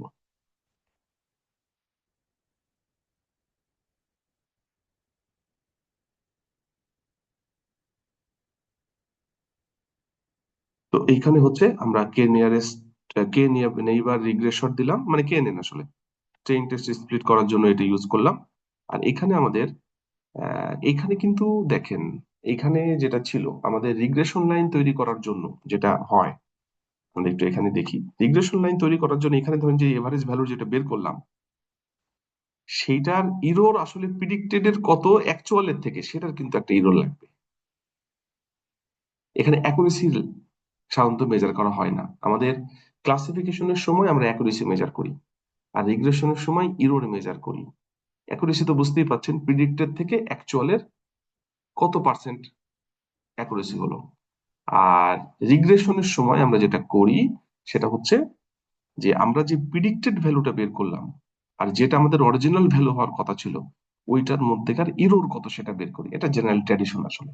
আপনি বলতে পারেন যে ওখানে ইরোর কেন না, আপনি ইচ্ছা করলে করতে পারেন। তবে সাধারণত লোকজন ওটা অ্যাকুরেসি দেখতে পছন্দ করে। তো ক্লাসিফিকেশনের সময় অ্যাকুরেসি, আর রিগ্রেশনের সময় আমরা ইরোরটা বের করি। অ্যাকুরেসি মানে হচ্ছে প্রিডিক্টেড আর অ্যাকচুয়ালের মধ্যেকার অ্যাকুরেসি কত, আর রিগ্রেশনের সময় প্রিডিক্টেড আর অ্যাকচুয়ালের মধ্যেকার ইরোর কত সেটা বের করি। তো ওই জন্য আমাদের এখানে ইরোরের জন্য অনেকগুলো টেকনিক আছে, আমরা ডিটেলস পরে দেখবো। এটা যেহেতু প্রথম একটা থিম বোঝানোর চেষ্টা করা হচ্ছে, আমরা মিন স্কোয়ার ইরোর নিয়েছি। ওকে, এরপরে দেখেন আমরা কাজগুলো করবো। আমরা একটা ডেটা সেট নিবো, এই যে D data set housing dot CSV, এটা ডি ড্রাইভে ওই ডেটা সেটটাই, এই যে ডেটা সেটের মধ্যে হাউজিং নামে সেভ করা আছে। শুধু এটা বন্ধ করতে হবে। শুধু আমাদের এই হেডিংটা, মানে হিরার কলমটা নাই, হিরারটা নাই। আমি আপনাদের এটা দিয়ে দেবো। হুম, যেন আপনারা সহজেই এটা করতে পারেন। আর এই যে ক্রাইম, এখানে দেখেন আমাদের যে 14টা কলাম ছিল, সেই 14টা কলাম লিখেছি নেমের মধ্যে আগের মতোই। এখানে আমরা যেটা করলাম, এই ডেটা সেটের মধ্যে এই যে হোয়াইট স্পেস এবং এখানে কমা সেপারেটেড, সেই জন্য এটা হচ্ছে আপনাদের যে ট্রু লেখা আছে, এটা যেভাবে মনে চায় আপনি করতে পারেন। আর অ্যারে, এর মধ্যে আমাদের সবগুলা ডাটা থাকবে, প্রথম 13টা কলাম আমাদের ইনপুট হিসেবে কাজ করবে, আর লাস্টটা কি কাজ করবে, আউটপুট হিসেবে কাজ করবে। প্রথম 13টা ইনপুট এবং লাস্ট কলাম আউটপুট হিসেবে কাজ করবে। হুম, এইটা। আর টেস্ট সাইজ এখানে আমরা 0.33 করলাম। এটা কিন্তু আমাদের আগের মতো, আগে ছিল 8টা ইনপুট একটা আউটপুট, এখানে প্রথম 13টা ইনপুট লাস্ট ওয়ান আউটপুট হিসেবে কাজ করবে। টেস্ট সাইজ হচ্ছে 2/3 এর মধ্যে 1/3। এই যে আমরা এখানে যেটা দেখলাম, এখানে যতগুলো অবজারভেশন আছে, আমরা যদি অবজারভেশন গুলো দেখি কতগুলো আছে, আমাদের এখানে টোটাল সংখ্যা হচ্ছে 506টা। 506টা টোটাল রো, মানে ততগুলো অবজারভেশন 506টা, এবং প্রথম 13টা কলাম কাজ করবে। আর লাস্ট ওয়ান হচ্ছে শুধু লাস্টের কলামটা, এই যে আমরা যেটা দেখলাম, এই যে লাস্টের কলামটা, এই যে এই ভ্যালুটা, শেষ ভ্যালুটা আমাদের শুধু কাজ করবে আউটপুট হিসেবে। হ্যাঁ, এটা এটা আমাদের হচ্ছে 1/3 টেস্টের জন্য, আর 2/3 হচ্ছে ট্রেনিং এর জন্য। এই যে এখানে আগের মতোই সব। হ্যাঁ, তারপরে হচ্ছে আমরা ট্রেনিং টেস্ট স্প্লিট করলাম, ইনপুট আউটপুট দিয়ে দিলাম, টেস্টের সাইজ 1/3 দিয়ে দিলাম। র্যান্ডম স্টেট এইটা দিলেও হয়, না দিলেও হয়, এটার অন্য কাজ আছে, আমরা পরে আলোচনা করব। এখন আমরা যেহেতু থিম টেবিল শুধু দেখছি, সেই কারণে মডেল এখানে এর আগে ছিল কে নিয়ারেস্ট নেইবার ক্লাসিফায়ার, এখানে দিলাম regression. Model fit X train Y train, আমাদের মধ্যে এই যে শুধু ট্রেনের যে পার্টটুকু 2/3, এই অংশটুকু কিন্তু এক্সট্রেন ওয়াই ট্রেন, এই যে এক্সট্রেন ওয়াই ট্রেন দিয়ে আমরা এটাকে লার্ন করছি। ওকে, এরপরে দেখেন এখানে কিছুটা চেঞ্জ হবে। মডেল প্রিডিক্ট ওয়াই টেস্ট দিয়ে আমরা কিন্তু হচ্ছে প্রিডিক্ট করব, তাই না? অ্যাকচুয়াল টেস্ট তো রেখে দেবো, তাই না? ওয়াই ওয়াই টেস্ট দিয়ে, এই এক্স টেস্ট দিয়ে আমরা হচ্ছে প্রিডিক্ট করছি। এ পর্যন্ত কিন্তু আমাদের হচ্ছে ভাগ করে নিলাম, দিয়ে আমরা কিন্তু এই পর্যন্ত কিন্তু আমাদের ট্রেন করে ফেললাম। এই ট্রেন মানে হচ্ছে আমাদের এই যে 2/3 দিয়ে ট্রেন করলাম। আর টেস্ট করব কি, এই যে 1/3 এর এক্স টেস্ট দিয়ে। প্রিডিক্ট করার পরে আমরা ইরর ক্যালকুলেশন করব, এই যে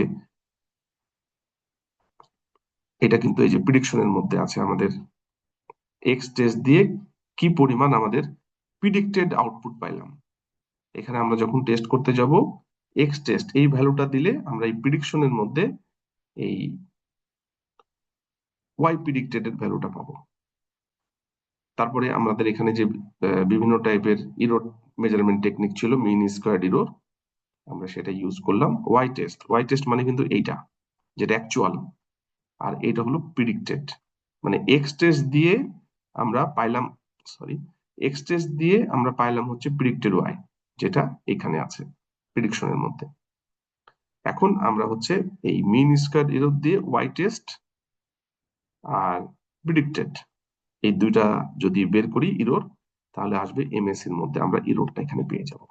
আমরা যদি ইররটা একটু দেখি কত হয়,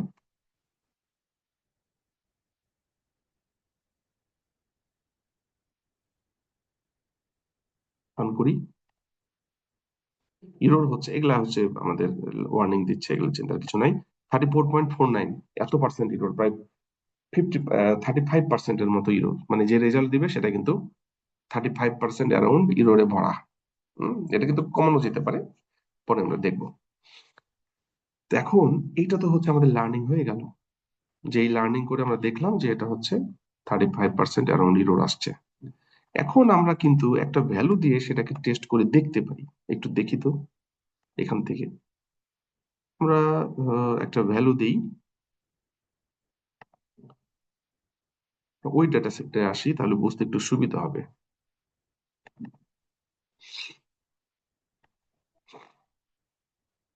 আমরা এখান থেকে একটা ভ্যালু দিব, তাই তো? এখানে আবার ভ্যালুর সংখ্যা বেশি, 13টা। তো এইখানে যদি আমরা একটা ভ্যালু দিই, এখানে একটা ভ্যালু দেওয়া আছে। হ্যাঁ, যেমন এইখানে আমি একটু দেখাই, এটা এটা করে না দেখালে ক্লিয়ার হবে না।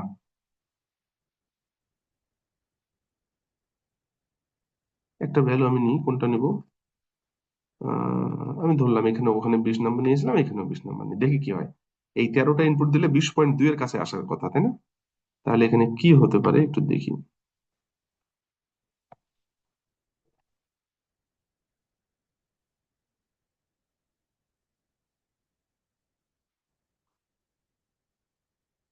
এটা হচ্ছে এটা,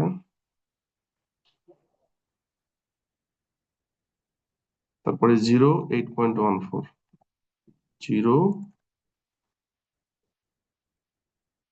8.14, 0.538, 0.538, তারপরে 5.456, 5.456,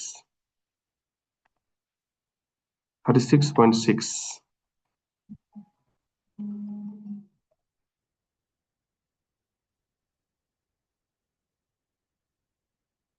5.456, তারপরে হলো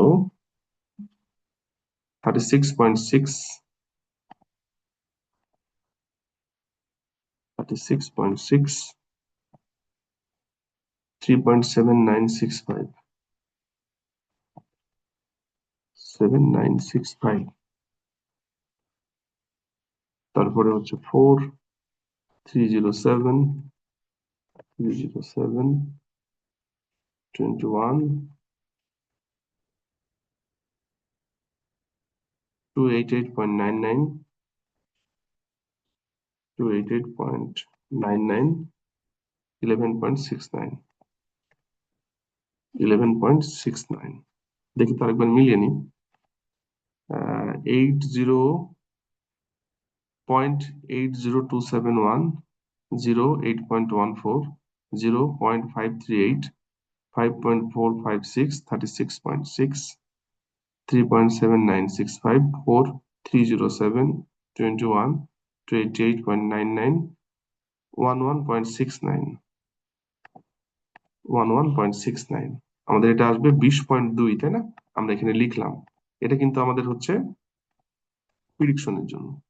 আমরা কিন্তু এই ট্রেন করার সময়, মানে ফাইনালি যখন আউটপুট দেবো, এটা তো আপনি রুমে বসে করলেন, এরপরে যখন হয়তো আপনি এটা ডিপ্লয় করে দিয়েছেন, ইমপ্লিমেন্ট করার জন্য আপনার যে ইমপ্লিমেন্ট করে তাকে দিয়ে দিয়েছেন, ডিপ্লয় করার সময় সবগুলা পুরো ডেটা সেটের, এই পুরো ডেটা সেট দিয়ে কিন্তু লার্ন করে তাকে দিব।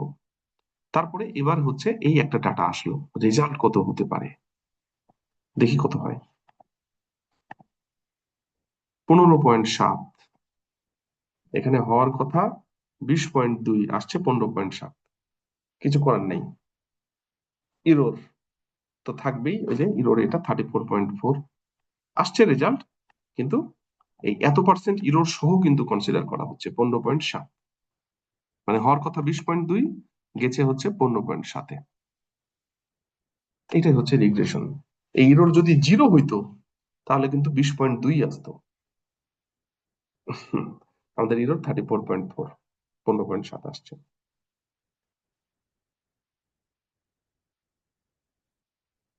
এই হচ্ছে মোটামুটি আমাদের রিগ্রেশন কিভাবে কাজ করে সেটা।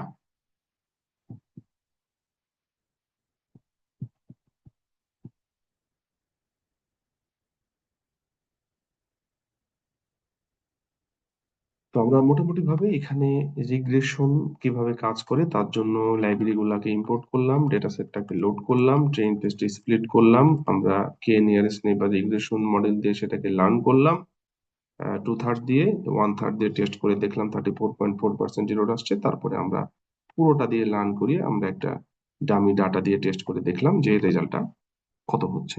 এই ছিল আমাদের রিগ্রেশন। তাহলে আমরা মোটামুটি ভাবে এখানে দুইটা কোড দেখার চেষ্টা করেছি, একটা ক্লাসিফিকেশনের জন্য আর একটা রিগ্রেশনের জন্য। মূলত আমাদের কোডগুলো দেখানোর উদ্দেশ্য হচ্ছে রিগ্রেশন এবং ক্লাসিফিকেশন কিভাবে কাজ করে সেইটা। তো আমরা আজকে টোটাল যা যা দেখলাম একটু রিভিউ করে নিই। আমরা দেখেছি প্যাটার্ন রিকগনিশন কি, প্যাটার্ন রিকগনিশন কিভাবে কাজ করে, ফিচার ভেক্টর কি, ফিচার স্পেস কি, আমাদের একটা এক্সাম্পলের ক্ষেত্রে কি নিয়ারেস্ট নেইবার অ্যালগোরিদম কিভাবে কাজ করতে পারে, রক প্যাটার্ন কিভাবে কাজ করে, আমাদের নিয়ারেস্ট নেইবার অ্যালগোরিদমের ডিটেলস আমরা দেখেছি। ক্লাসিফিকেশনের জন্য আমাদের নিয়ারেস্ট নেইবার অ্যালগোরিদমের রিগ্রেশন আমরা দেখেছি ডিটেলস, এবং এইটা কিভাবে আমরা ইমপ্লিমেন্ট করব সেটা দেখার চেষ্টা করেছি। আমরা ট্রেইন টেস্ট স্প্লিট গুলা দেখার চেষ্টা করেছি ডিটেলস। হুম। এবং তারপরে আমরা হচ্ছে ফাইনালি দুটো যেটা করলাম সেটা হচ্ছে দুইটা কোড দিয়ে আপনাদের দেখানোর চেষ্টা করেছি যে আসলে কিভাবে কাজগুলা হয় আমাদের রিগ্রেশন এবং ক্লাসিফিকেশনের ক্ষেত্রে, ট্রেইন এবং টেস্ট করে দেখানোর চেষ্টা করেছি। এই ছিল মোটামুটি আজকে আমাদের লেকচার। আশা করছি বুঝতে পেরেছেন। Thank you.